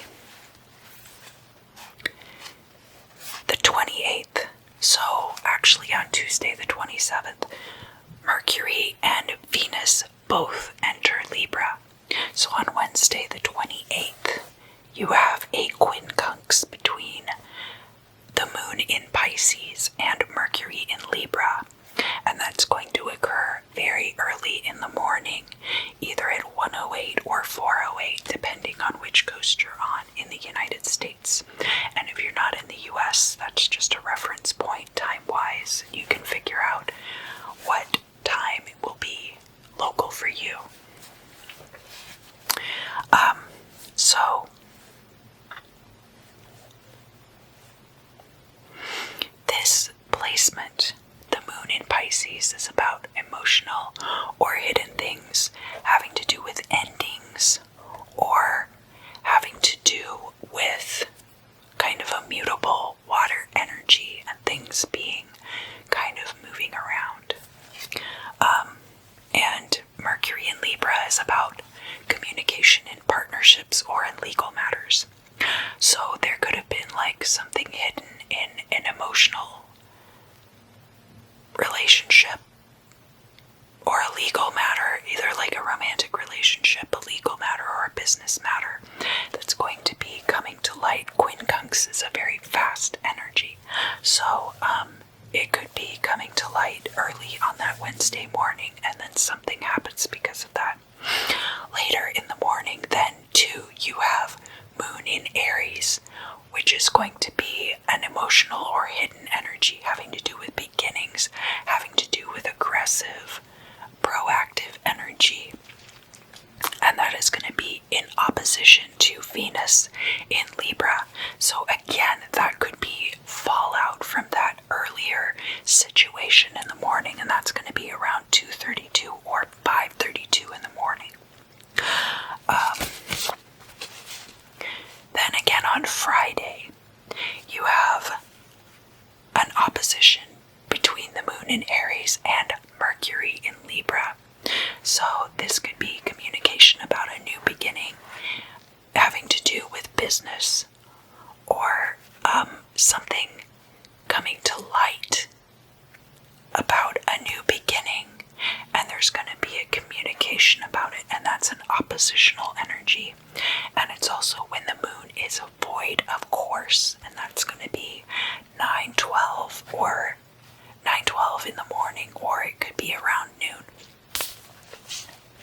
And then later in the evening, so this will either be late on Friday at around 10 p.m.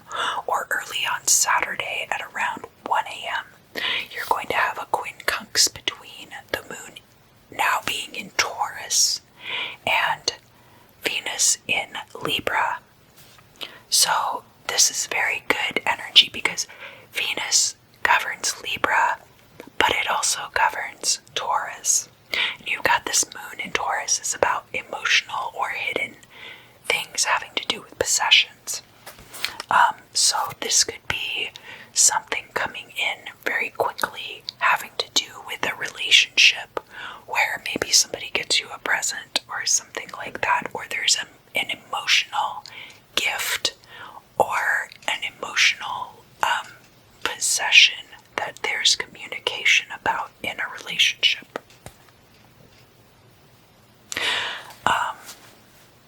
And then on Sunday the 1st, you have a quincunx between the moon in Taurus and Mercury in Libra. So this could be communication about hidden assets. And it could be legal, or it could be in a business relationship, or even a romantic relationship.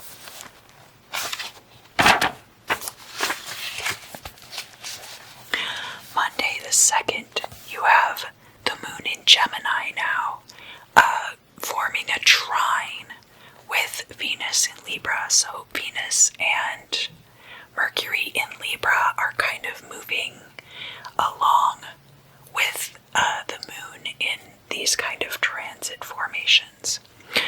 So moon in Gemini is emotional or hidden communication. And then Venus in Libra, definitely about romantic relationships. And I mean, you could say that Venus this is like a paycheck type money coming in. So there is the potential for that as well, but it's pretty blatantly relationship energy. That's going to be around 4:30 or 7:30 p.m. depending on what coast you are on again. And that energy could be about open and emotionally relevant communication between you and a romantic partner. But a trine is like a really good kind of it's not oppositional energy, it's not a hard angle to deal with. Squares and opposition are very difficult to deal with. And depending on what something is conjunct with, like sometimes the sun energy can be very overwhelming. So if a planet is conjunct the sun, sometimes that can be difficult. But a trine is a very good soft angle for placements. And then finally, on next Wednesday, you're going to get that Moon in Gemini trine, Mercury in Libra. And again, this is a lot of communication. Could be about emotional or hidden things. Could be about legal matters, but it's definitely open communication lines.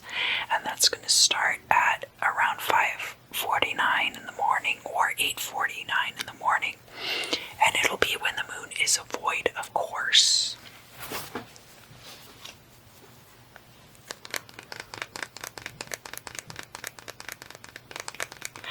Alright, Libra. Libra.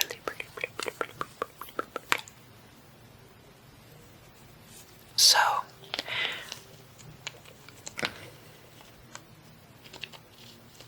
what do I need to tell Libra, Sun, Moon, and Rising for the week ahead of the 28th through the 4th? First of all, get out and vote.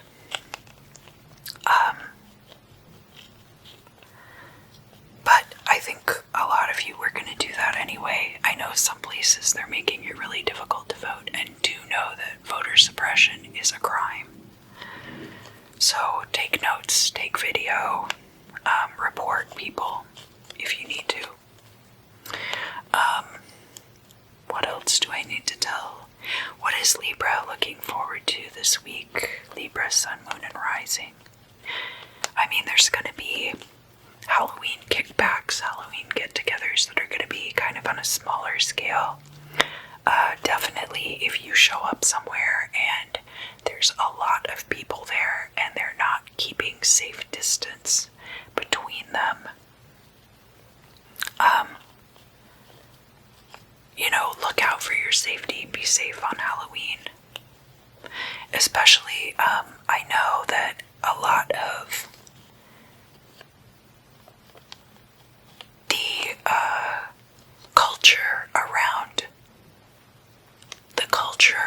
marijuana consumption, shall we say, and I'm not being judgmental when I say this, I'm just saying that I know that a lot of the culture is about sharing and everyone putting their mouth on the same implement.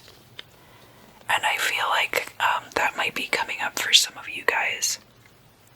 Make sure that you're not putting your mouth on the same thing that everyone else is. If there's like a lot of people there and they're not in your plague pod. And I think a lot of you know what I mean when I say like the people that are either a part of your immediate household or that you all spend a lot of time together. And obviously you don't want that to be more than 5 or 6 people. And you have to think about it like every person that you come into contact with, like who are they coming into contact with? So just be really careful at your Halloween parties.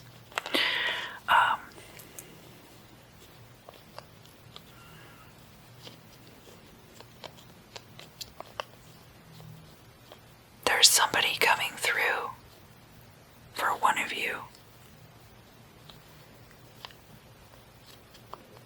I mean, it could be for a few of there's like a father figure coming through.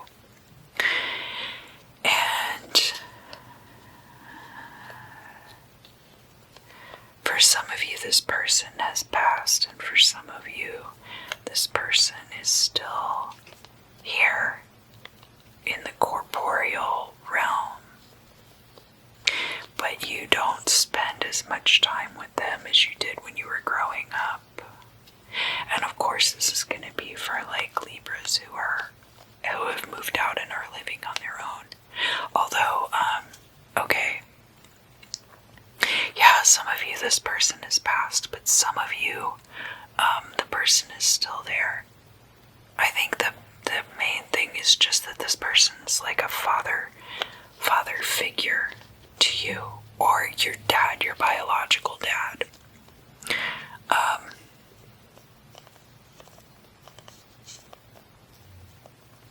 There's some kind of disappointment that they are feeling. And they think that it has to do with you. But I'm here to tell you that it does not have to do with you, okay? It doesn't even really have to do with them either. It has to do with everything that is going on in the world right now. I don't think this is about a job either. I have been getting a lot of energy in the Libra readings about a lot of you being involved in protest work and getting out and mobilizing. And it seems like it's something about that. And it could be that some of you are in ideological disagreement with this father figure or father about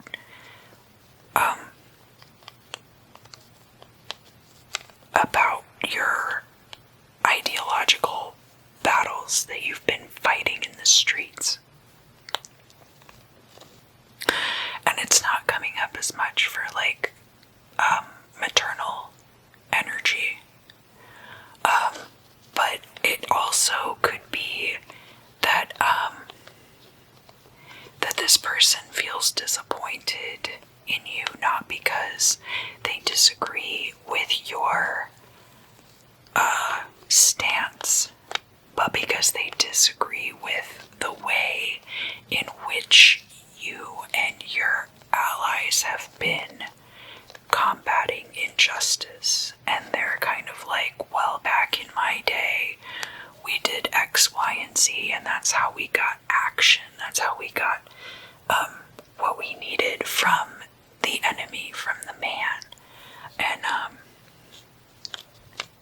things are different now. Things are vastly different. And I think a lot of people still are using those tactics. And there's always an inclination to remember the past in a certain way, whether that is good or bad. Because remember, our images of the past aren't always the most glowing review of us. Like sometimes you'll remember something as being really horrible, and it wasn't. And it's not like you're doing that because it's serving you.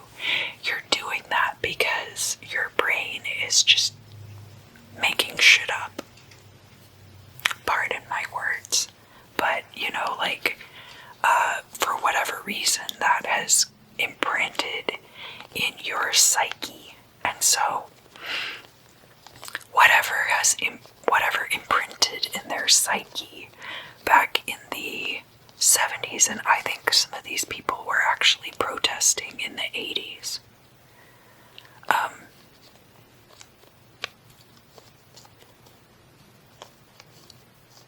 I'm not really feeling like this is a boomer energy. I feel like this is a younger, kind of like somebody in their 40s or 50s who's a parent and was protesting back in maybe even the early 90s, but late 70s to early 90s time period. is kind of what I'm getting for that. So that might resonate for you. And this could even be somebody who's like involved in the organization that you're a part of, but that they are at odds with the group over these differences. And I get that it's something more like that than it is like that they're just at total odds with your ideology. I feel like it's a fracturing like that rather than an opposition. And it's possible for this person to come around, and I think that the outcome of the election is really going to dictate that. If the Republicans win the election, then it's going to be like, see, I told you so. A lot of that kind of energy. But if Biden wins the election, then it might be more like, oh, okay, well, democracy is flawed, but it's not completely broken. There's still a lot of things that need to be changed, but you guys might be working on something that's actually productive. I'll give you guys a little more credit, that kind of energy. And I'm not trying to get too bogged down by ideology. I just think that this is something that is relevant to some of you right now. He was waiting for his opportunity to voice this dissatisfaction. He's just been waiting. And I say he because I feel like it's a masculine energy. But it could be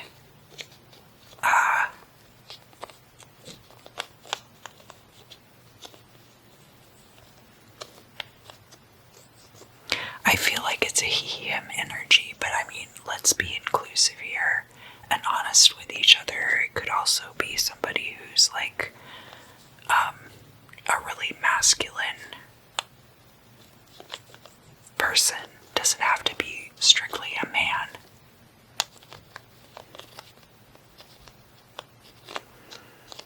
Is there anything else I need to tell Libra, Sun, Moon, or Rising for the week ahead? Be good. Make good choices. Thank you for joining me.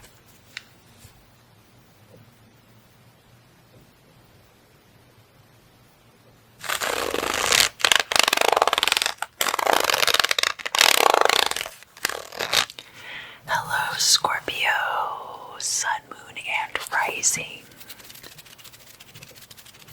Thank you for joining me today.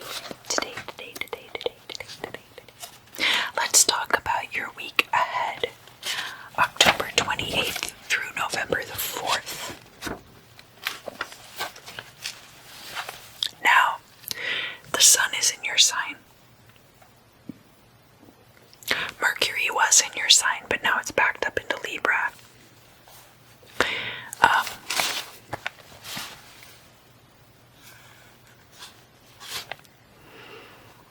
And I think the action this week is going to be mostly having to do with the sun being in Scorpio. So, on Wednesday the 28th, we have the moon in Aries. Moon in Aries is like a very emotional or hidden energy about beginnings. It can also be about very passionate, very aggressive, forward energy. That's making a quincunx to the sun in Scorpio, and that is, of course, death, sex, and other people's resources. This would be a really good energy for hookups or being intimate with a partner. That's going to start at 1:30 in the afternoon or 4:30 in the afternoon, depending on which US. And then later in the afternoon, so about an hour later at 2:30 or 5:30, there's going to be a quincunx between the Sun in Scorpio and Chiron in Aries. So that'll wrap all of that energy up. So whatever's going on with passion, or it could even be about someone else's resources. There's going to be an hour there where it's like a quick energy, and then all of it gets wrapped up again with that Chiron in Aries.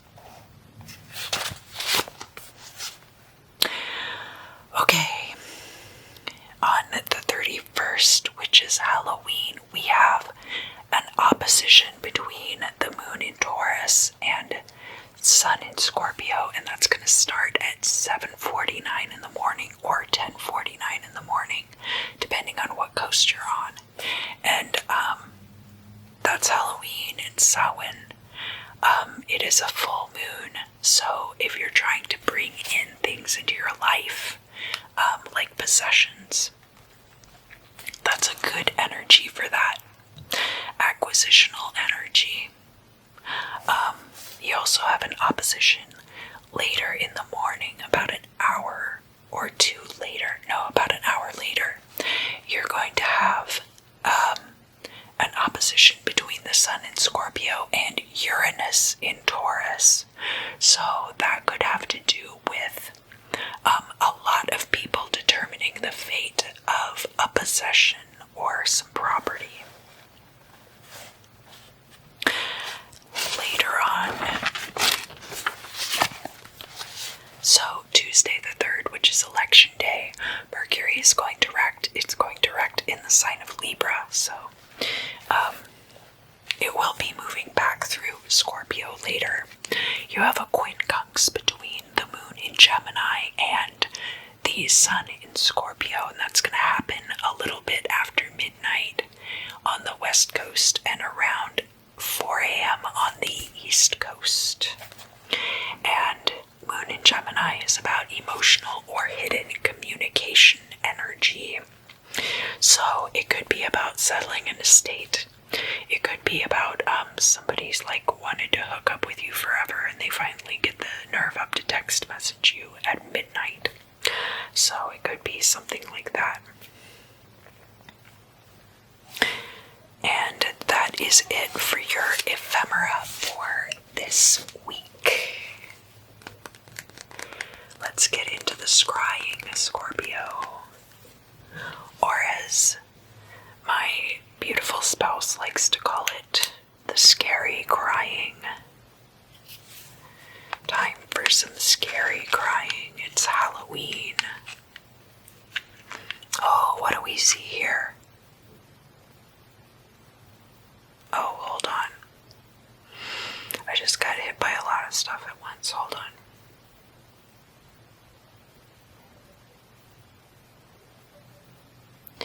Yeah, it's like there's a dispute with somebody that you're living with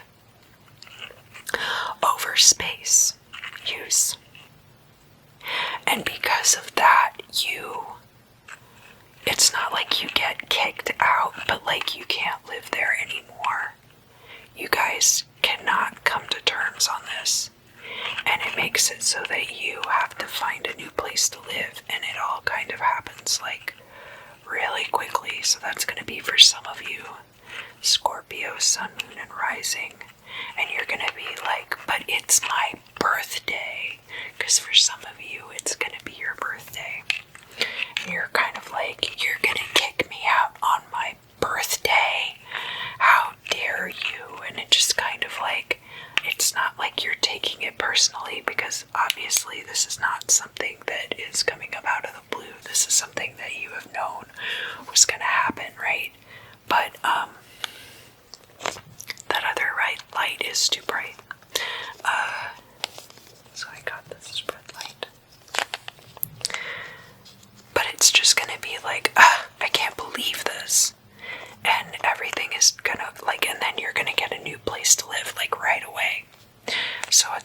like it's just gonna be a really fast moving energy.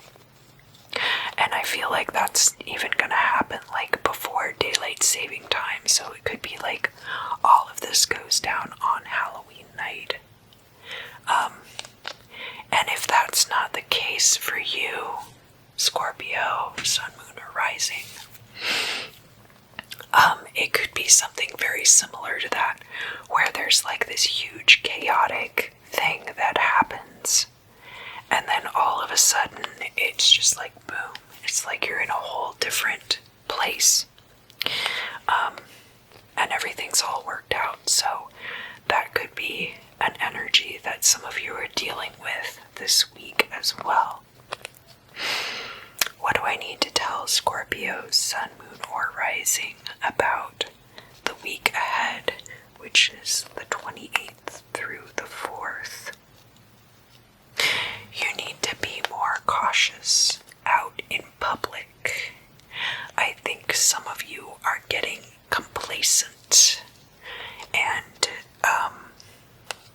it's important to still maintain your guard and keep your guard up. And that's not just about the pandemic, it's also about the energies that you are giving off to other people and how you are interacting with other people, because like part of that is going to be tied up in this whole change of location situation, or like whatever that big chaotic blow up is. Part of what's tied up in that is your needing to be more discerning and more careful and not be complacent. And it's gonna kind of like, you're not gonna feel like it's related at all. You're gonna feel like what happens is just out of the blue. Well, not out of the blue because you knew it was coming, but you're not gonna see the connection between that and... Sorry, I know my bed creaks a lot. Sorry about that. You're not gonna see the connection between that and your need to be more careful in public spaces. And there are going to be some things that that person is right about, whoever you're having this conflict with. And there's definitely something too, like those who don't learn their lessons are doomed to repeat them. And so you might find that to be the case.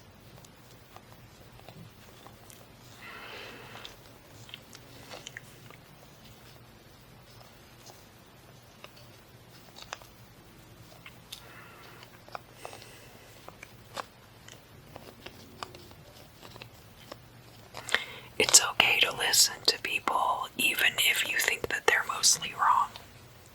It's okay to have like one or two salient points that you take away from a conversation with somebody.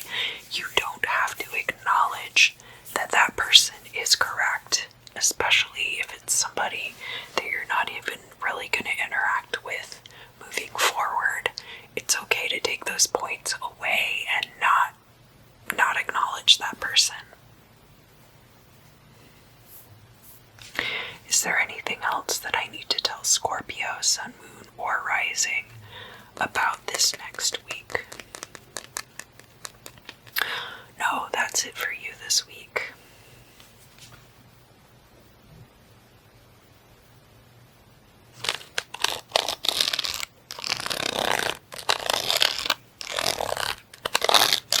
Hello, Sagittarius. Hello, hello, hello, hello, hello.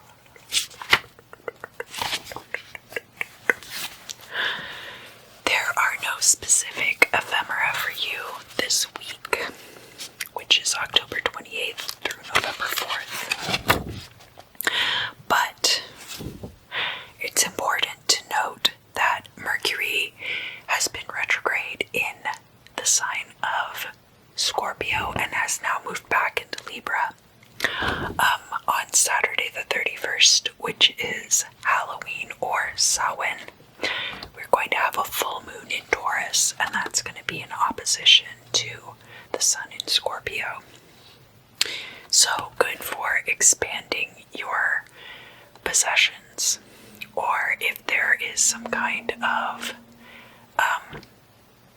estate settling going on.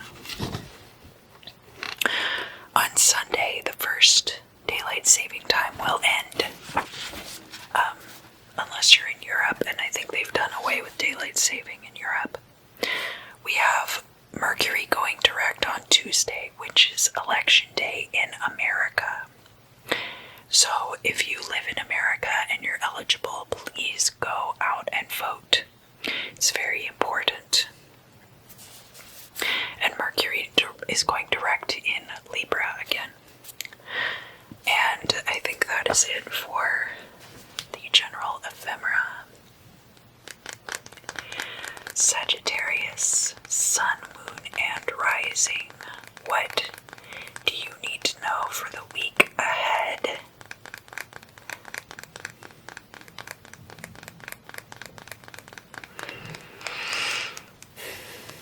So I see a cavern, and it's very vast, and it's got a lot of like geodes kind of sticking up out of the earth, exposed, or like druzy crystal, however you want to think about it, and standing water. And you're deep in this cave, and it's very dark, and the reason that you're there is because you are hiding from something. Some of you are hiding from something. For some of you, it's just a convenient place to go to sit and think. But the temptation is to stay there past the time of its functionality, is kind of the energy that I'm getting. You want to be there because it's quiet and soft and like cool and a very good place to spend the autumn, but in winter it's going to be too cold there and you're going to have to find a new shelter. You can build a fire, but it's too damp. You're not really going to be able to build a fire there that's going to keep you warm. And obviously this is an allegory about, this could be about your literal place of residence having some of these same traits, but it could also be about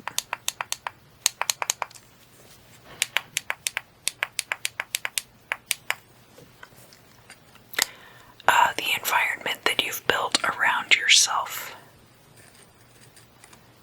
An anechoic chamber. So we've gotten kind of like even past the point of echo chamber to the point where it's an anechoic chamber in that everyone agrees with you and they no longer even really feel the need to repeat the same sentiments back to you.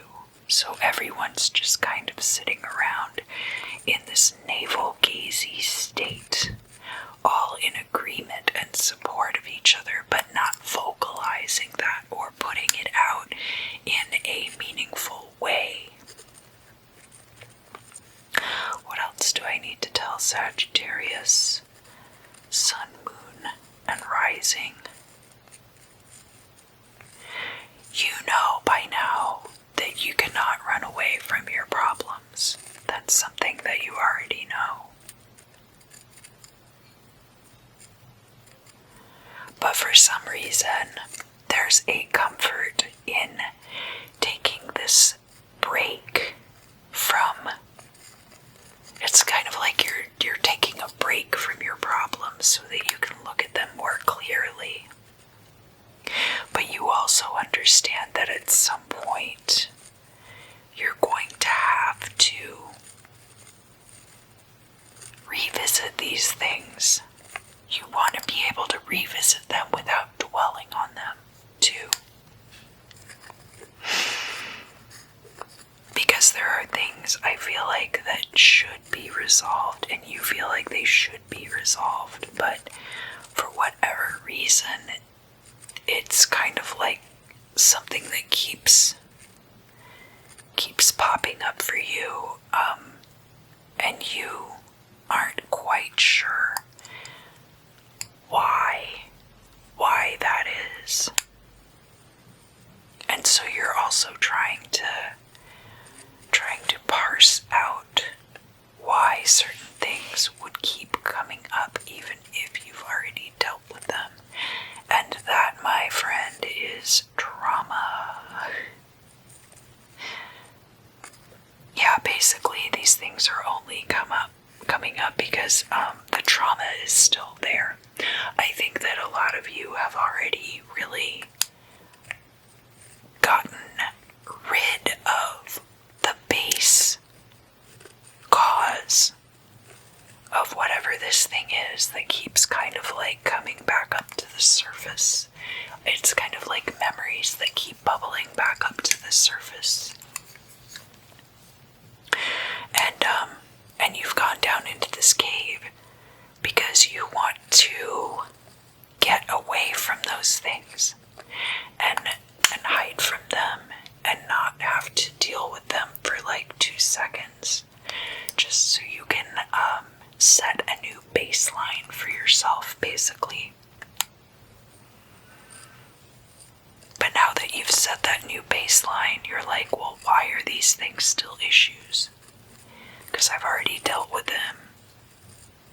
These are no longer problems for me.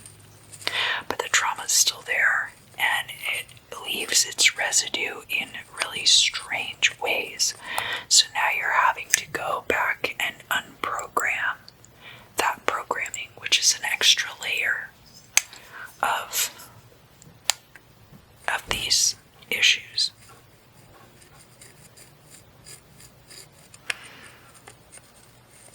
And you don't get to choose. You don't get to pick and choose which things come back up again.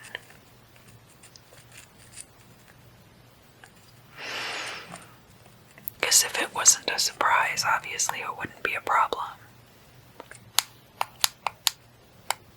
But someone else is going to be really supportive of you during this time. It could be just one other person, or it could be a good peer group, a group of people with whom you share a lot of either common interests, or they already know about your past, or they've been really good friends for a long time, but they're going to be very understanding and very supportive of you during this particular part of the process.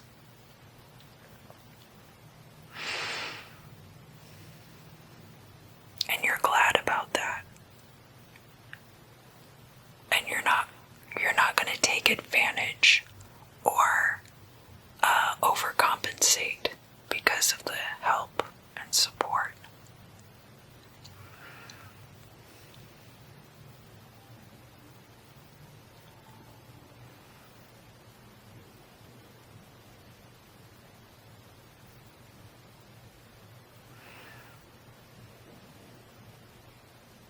I think some of you are taking creatine supplements. Maybe you're working out during this time. Not all of you, though.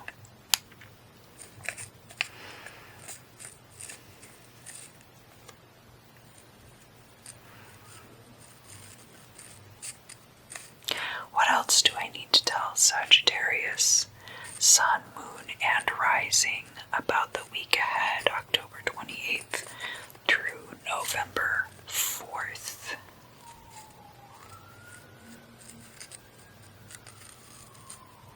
Things are going to get a lot busier for you. And it'll be good. It'll be in a good way. People are going to start taking you up on offers to help them, and it's going to move your life forward in a really good and healthy direction. So it's going to be like kind of this symbiotic give and take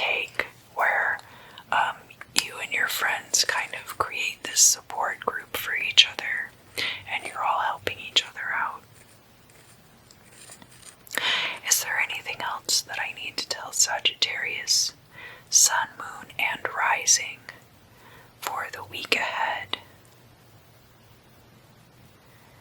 Get on a good diet.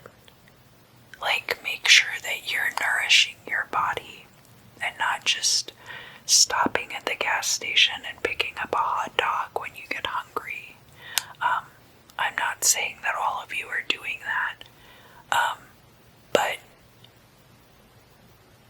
and especially if you are taking protein supplements, you can't just take protein supplements and expect that to be a good amount of nutrition. You still have to eat a balanced diet on top of that and lots of vegetables, or your body will still break down on itself and you'll get sick. What else do I need to tell Sagittarius, Sun, Moon, and Rising? Just be safe out there, make good choices. Don't forget to vote if you're in the United States.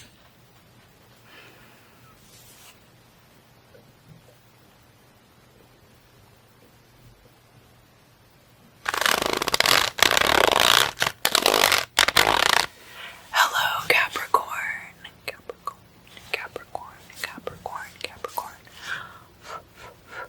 Thank you for joining me today. So your ephemera, again, has to do with Jupiter, Pluto, and Sagittarius all in your sign. We've got a square with the moon in Aries occurring with those placements, and that's going to be on Thursday the 29th through the early morning of Friday the 30th. So the moon in Aries is emotional or hidden energy, having to do with beginnings, having to do with very fast-moving, aggressive energy as well. So that could be something related to a work situation, possibly, because it's a square. It could end up being kind of a tough spot to get through. But again, because of how the progression works with expansion, nebulization, and then concretion, you're just going to cycle through these energies and then everything's going to get ironed out. But it gives you a great opportunity for growth. So then on Sunday, which is the first, that moon in Taurus is going to trine those positions for you. And moon in Taurus is emotional or hidden energy around possessions or property. So then that being a trine, that could be a raise that you don't know you're going to get. It could be your feelings about possessions changing, or your ideas around possessions shifting in such a way that it makes it easier for you to bring abundance into your life. And then again on Tuesday around 9 p.m. through Wednesday around 6:43 in the morning, or if you're on the East Coast, it'll be around midnight, and then around 9:43 in the morning, you're going to have those positions quincunxing the moon in Gemini, okay?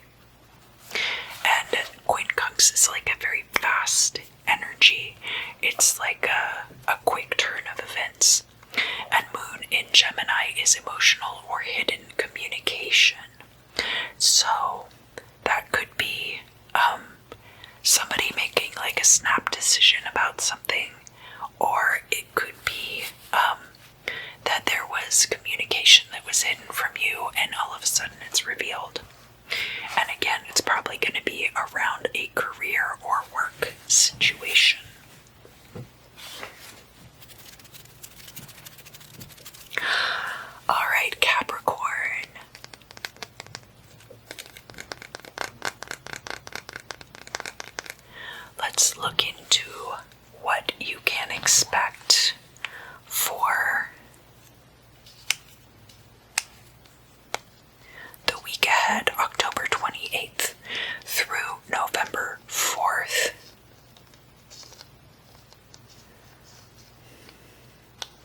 someone hated you and it made you really depressed, and then all of a sudden,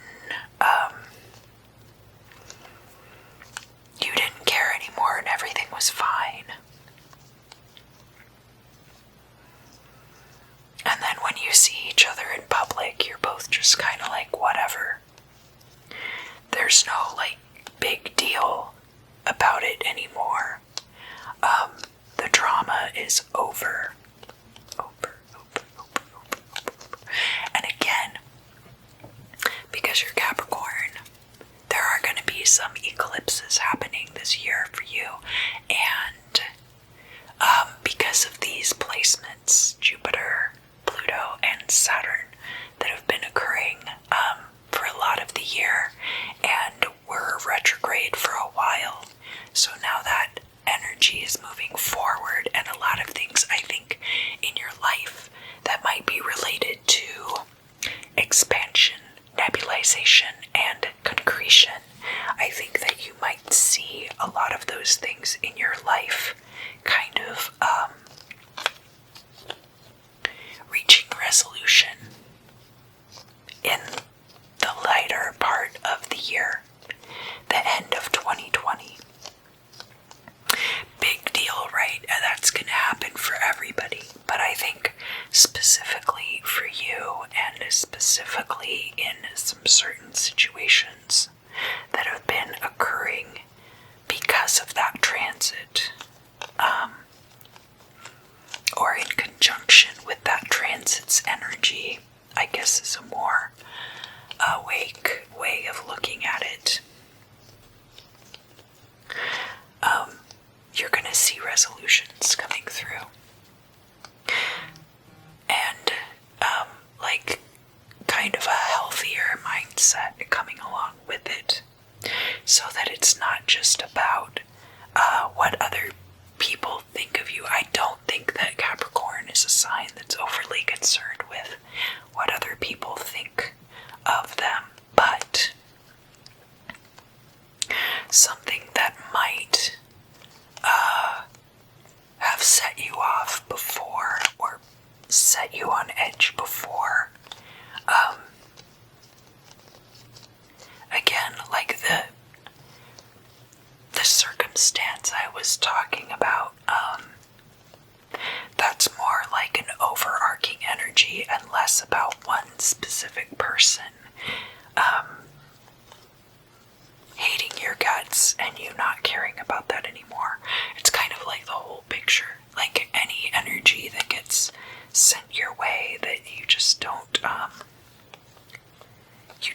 react to it the same way, even if it's not negative, because praise and compliments and energies, positive energies that are directed at you from other people, have drawbacks to them as well. Again, like, flattery is still a form of manipulation. You'll find yourself being less affected by other people's energies.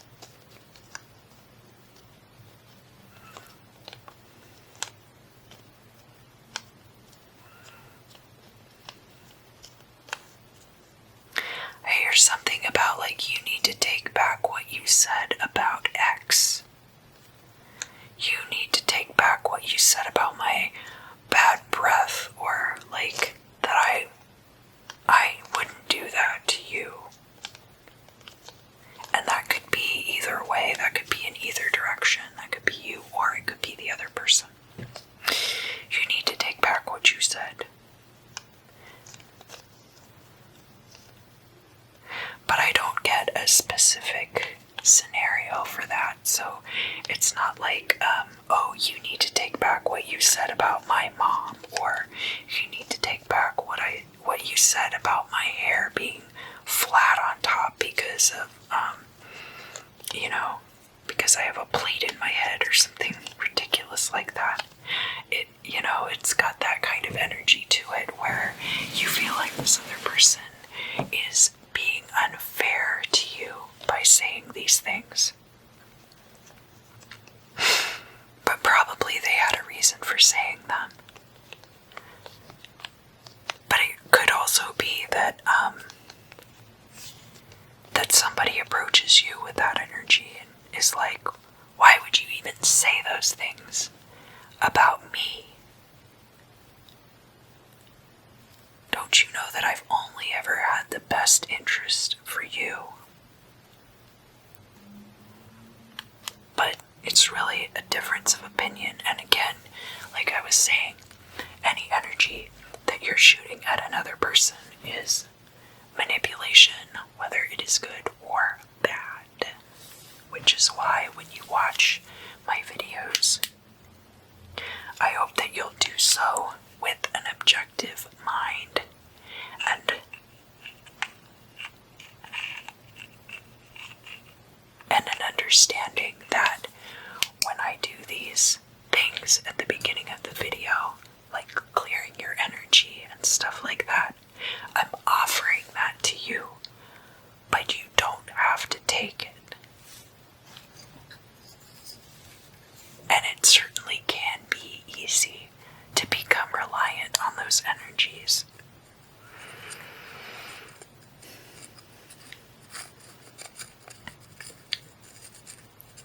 What if we just walked down the staircase at the same time?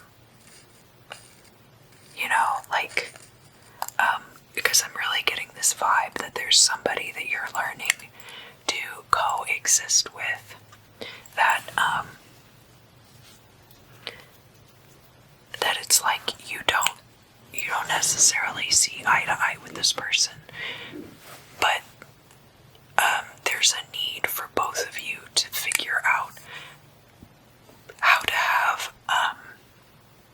a peaceful coexistence without there being drama, because drama is stupid, and I think both of you are on the same page about that, neither one of you is trying to perpetuate a situation where there's an overabundance of drama and people taking sides and feeling like there needs to be a combativeness there. I think you're both understanding that there's room for two people in this world, or even like a group of people in this world that don't get along, even if you're very ideologically opposed. We're not talking about like allowing Nazis to continue to be Nazis and not being taken to task for what they believe, but understanding that there are ways to combat that don't involve face-to-face confrontation with people who are not going to be receptive to that kind of change. It's about illustrating situations and cultivating energy around you that pushes that person away, that they no longer seek out your energy. Is there anything else that I need to tell Capricorn, Sun, Moon, and or Rising about this week?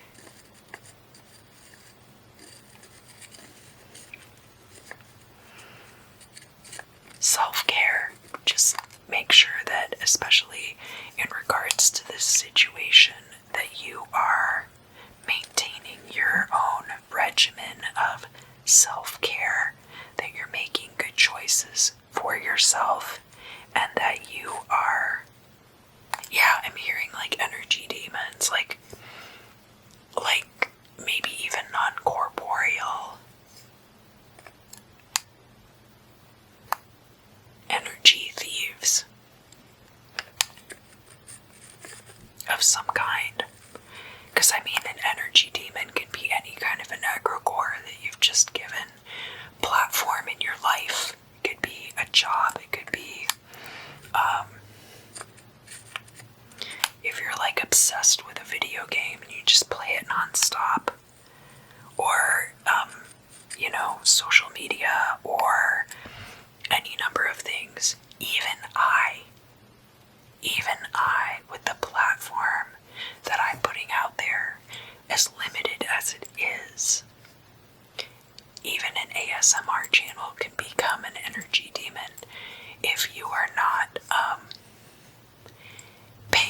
attention to what your body and your, not just your physical body, but your ethereal and your subtle forms,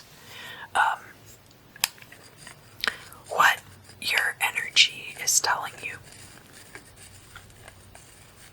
And I'm not saying, like, don't watch my channel anymore. I'm just saying, like, even something that seems very positive in your life and very supportive of your energy, just make sure that you're paying attention to what's going on with that and not getting complacent. Is there anything else I need to tell Capricorn, Sun, Moon, or Rising? Yeah, if you're able to, make sure. If you're able to and you're an American, get out and vote. Get out and vote.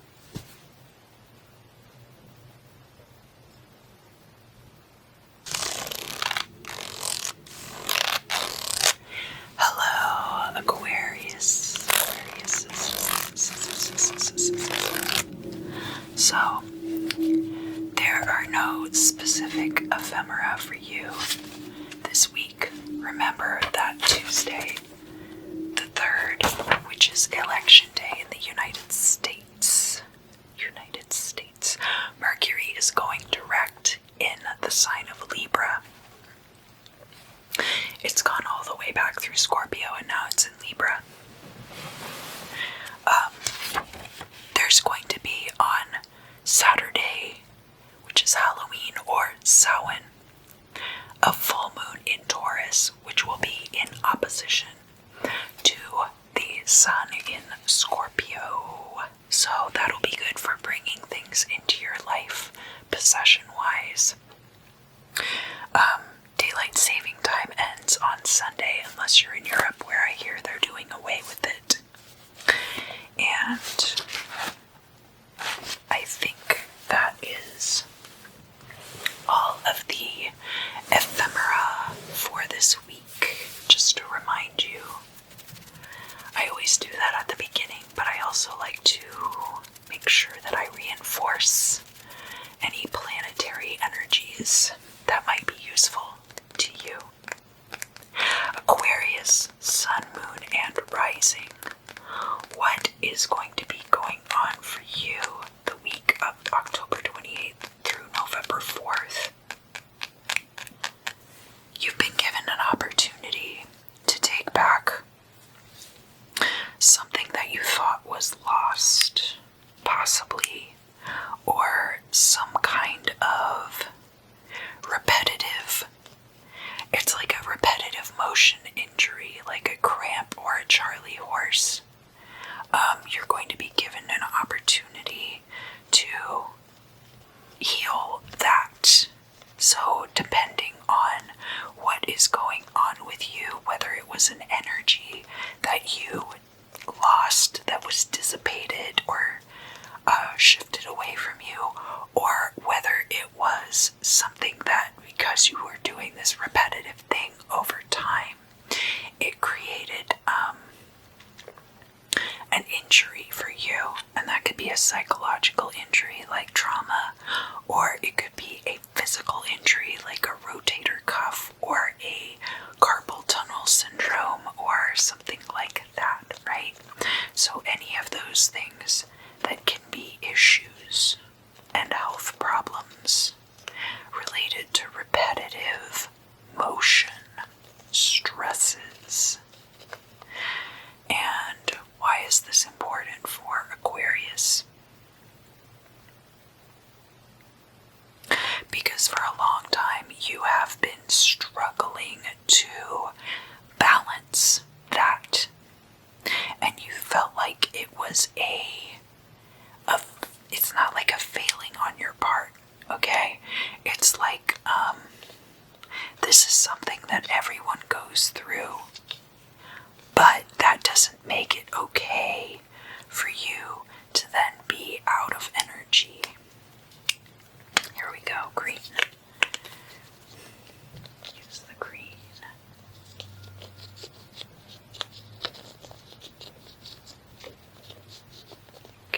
See if I can show you how the sparkles are inside. I like using a flashlight great for crystal scrying sometimes too. Especially with like clear crystals with lots of inclusions. But this is going to be like a game changer for you. You're going to realize, because the thing about a repetitive motion stress is a lot of times you don't realize how messed up you're going to be until it's too late, until the injury has already occurred or the energy is already gone.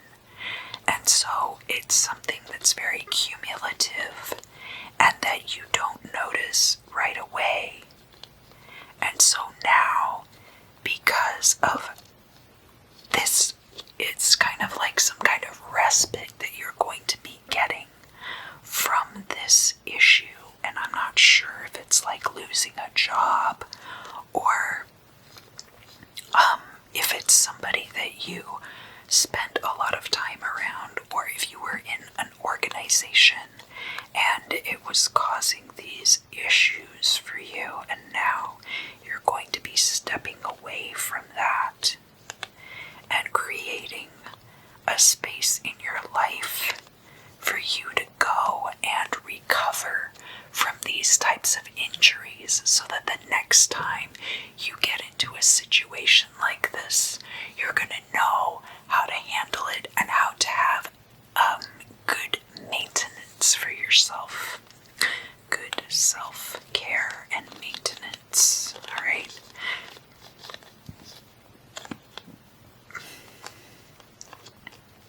And these are things that I think that there are people around you who care about you a lot, and that some of these people, I might even be included in this group, have been trying to warn you about this. Trying to warn you about this excessive strain on your person. And I say I might even be included in this because of forecasts that I've given.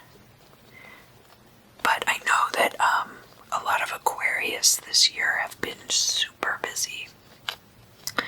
So, I mean, a lot of people have been super busy regardless of sun, moon, or rising sign. But just the readings that I've been giving for Aquarius, I know that a lot of you guys specifically, and that it's been affecting you. And yeah, so now we're getting to a point in the year where this strain is finally starting to show. What else do I need to tell Aquarius, sun, moon, and rising sign about this week, October 28th through November 4th? I'm getting the feeling that a lot of you are feeling pretty lukewarm about Halloween this year. And that's not to say that you're not going to go out and do stuff, but I think that for a lot of you, you're kind of going to take a step back from Halloween this year and focus more on this rejuvenation aspect of it, because again, we're going to have that full moon in Taurus opposing the sun in Scorpio, and that's going to be a really good energy for bringing new things into your life and for rejuvenation. So if in the last new moon because also we're looking at the whole range of Mercury in retrograde as well. We're going to be coming out of that energy right after the full moon. So the full moon itself is going to be a great time to cultivate and grow energies that are already currently in your life and have been since before, like October 7th.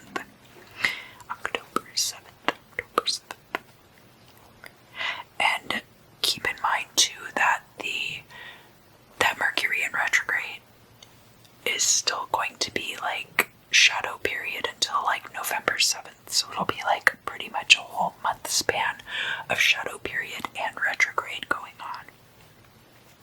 And I say that to you because it's a good time to revisit things involving communication, involving short-range travel, shipping, stuff like that. So if that's something that is involved in your particular repetitive motion strain, you'll want to keep that in mind. And then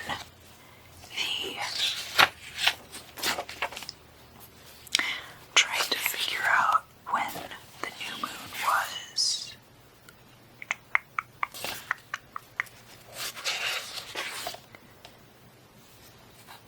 The new moon was Friday the 16th. So, depending on what was going on in that range for you, might be coming back around again. It's a good time. The new moon is a good time to push old habits out, and the full moon bring new habits in. So it's possible that with the new moon you were finally like hitting a wall, hitting a breaking point, and now you're going to be bringing better new habits in. Is there anything else that I need to tell Aquarius, Sun, Moon, and Rising for this week? Take care of yourself. Make good choices. If you're in the United States and you're able to get out and vote,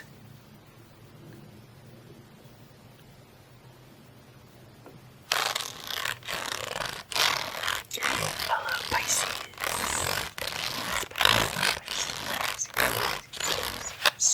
So,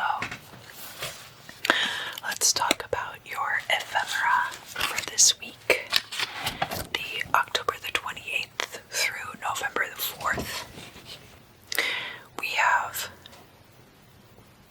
Neptune has been in your sign for a while now. On Sunday the 1st, there's going to be a sextile between the moon in Taurus and Neptune in Pisces, and that's going to occur at 2:30 and 5:30 in the morning. But actually, so daylight saving time ends at 2 a.m. So there's going to be this liminal space of about an hour where I'm not entirely sure if they mean 2:30 or if they mean 3:30 because of the time change. Now, you in Europe are not going to have to worry about that, but again, I present the times as I have them in my planner, which is for America, the United States. So,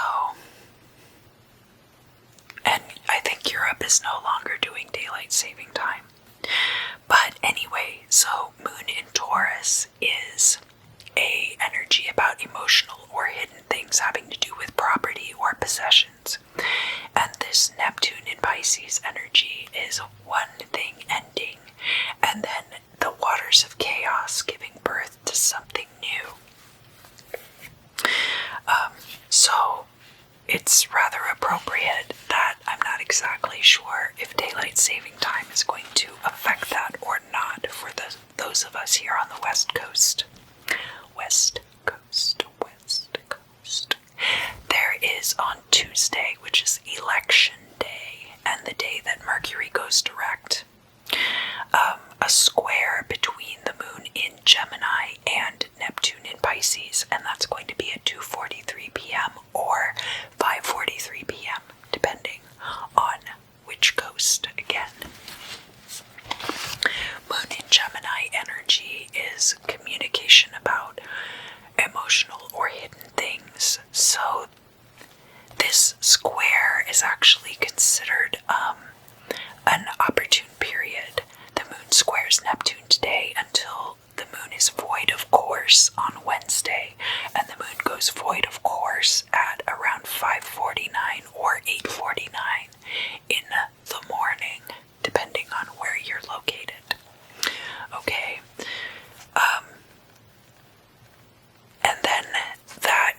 wraps it up for your ephemera this week.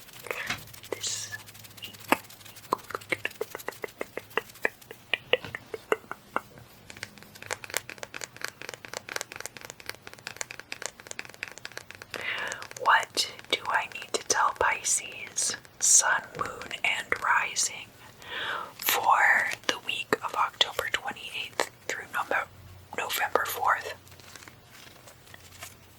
I get the sense that someone is following you around.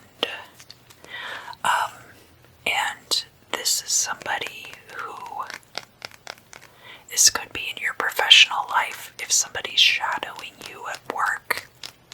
This could be in your professional life if somebody is paying attention to what you have been doing.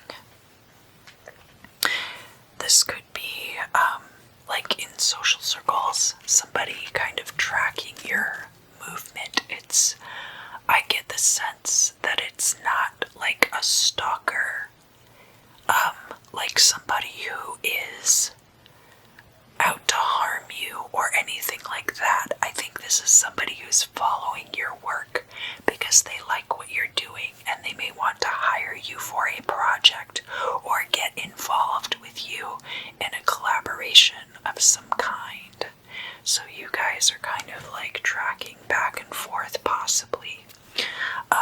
And it could be that this is someone that you're kind of like oblivious to them even existing, but that you will be coming back around again to what they are up to. They might be reaching out to you this week, or there might be a situation this week where that kind of blossoms and starts moving toward the next phase of that interaction. Because again, I feel like this is somebody who's followed you for a while, so it's not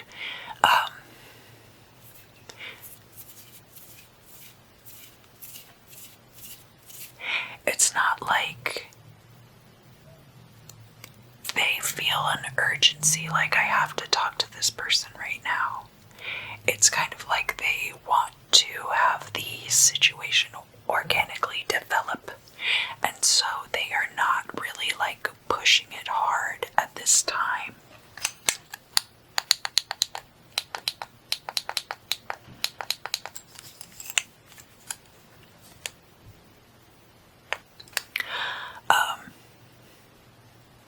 Yeah, sometimes I like to use a flashlight or a laser pointer when I'm crystal scrying. And it might be a group of people too. It might not just be one person, and these people are ready now to invest in what you have going on because they've seen over time the quality of your work expanding. Not that your work wasn't always good quality, but that they're now seeing that expansion. So like you've produced more work and now you have more of a portfolio. And that's not even to say that you haven't had a portfolio the whole time, but there's something about like watching someone's progress over time and watching them kind of develop in one way or another, or it's possible that you are now like moving toward the kind of work that they do, whereas before your work had a different theme, or you were working on some other concepts that weren't as tied into what these people are doing. They're going to want you to accept some kind of offer.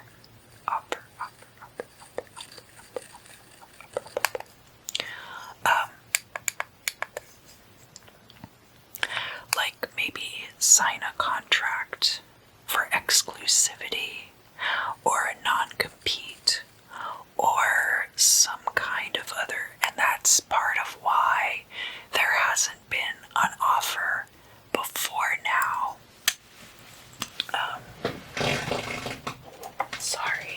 Sorry about my loud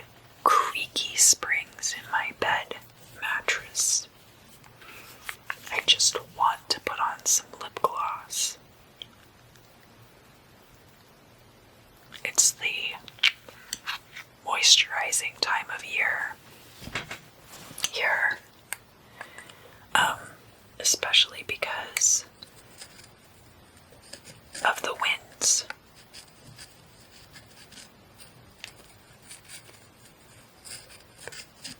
The winds come down and it's like a hot wind and it makes everything very dry.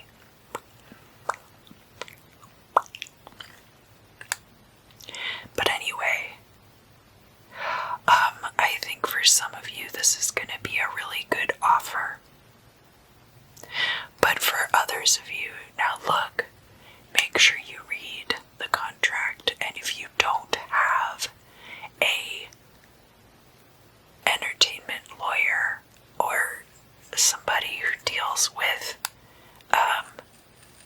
that, whatever your field is, make sure you have a lawyer on retainer who regularly deals with the kinds of contracts that you would be getting, because for some of you this is going to be a great opportunity, but for others of you, you're going to want to hash out that contract with them, and you're not going to want to just sign whatever they slide across the table to you.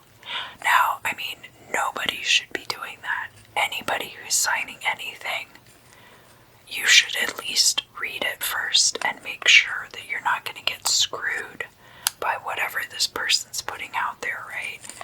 But it's important also because if you bring it up for debate, if you negotiate your contract, you shouldn't be thinking that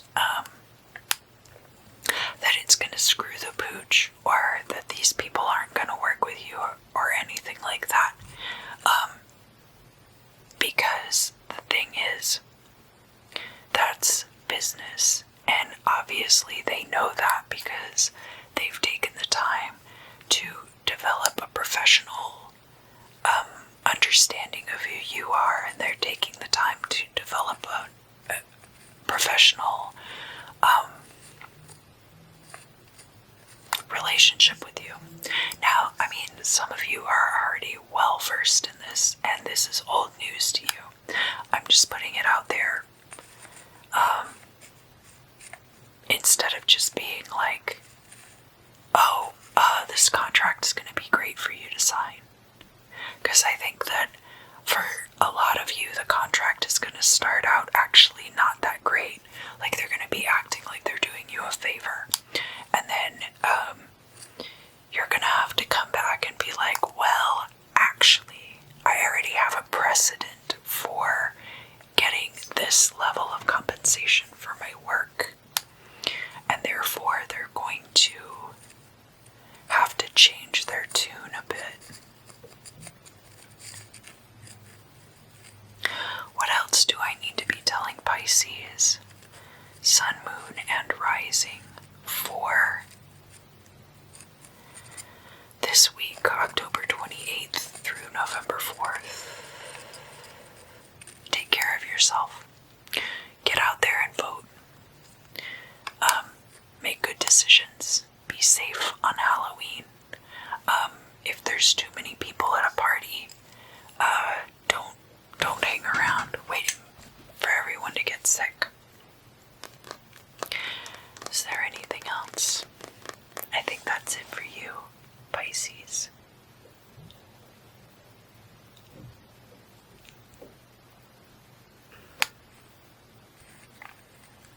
Thank you. Thank you so much, all of you, for joining me this week for your October 28th through November 4th forecast.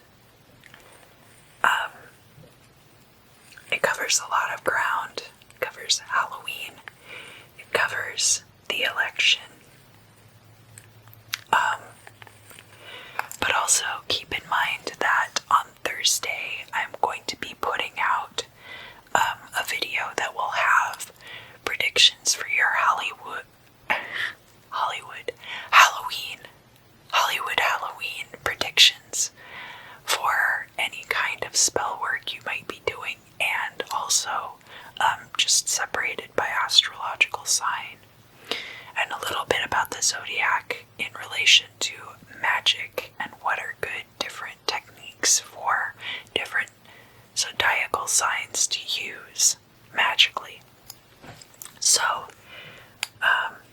it might have been a little shorter this week, but I will have another video coming out soon, and I'll probably end up doing a video about energy vampirism as well, because it's important to understand that anybody can be an energy vampire, even if your intentions are as pure as the driven snow. Thank you so much for joining me.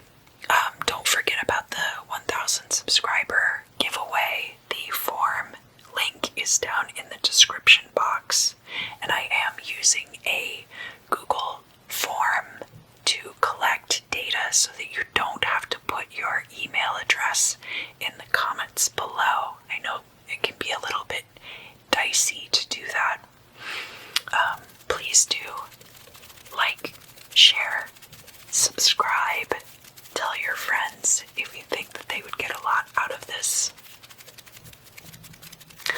And I hope to see you again very, very soon.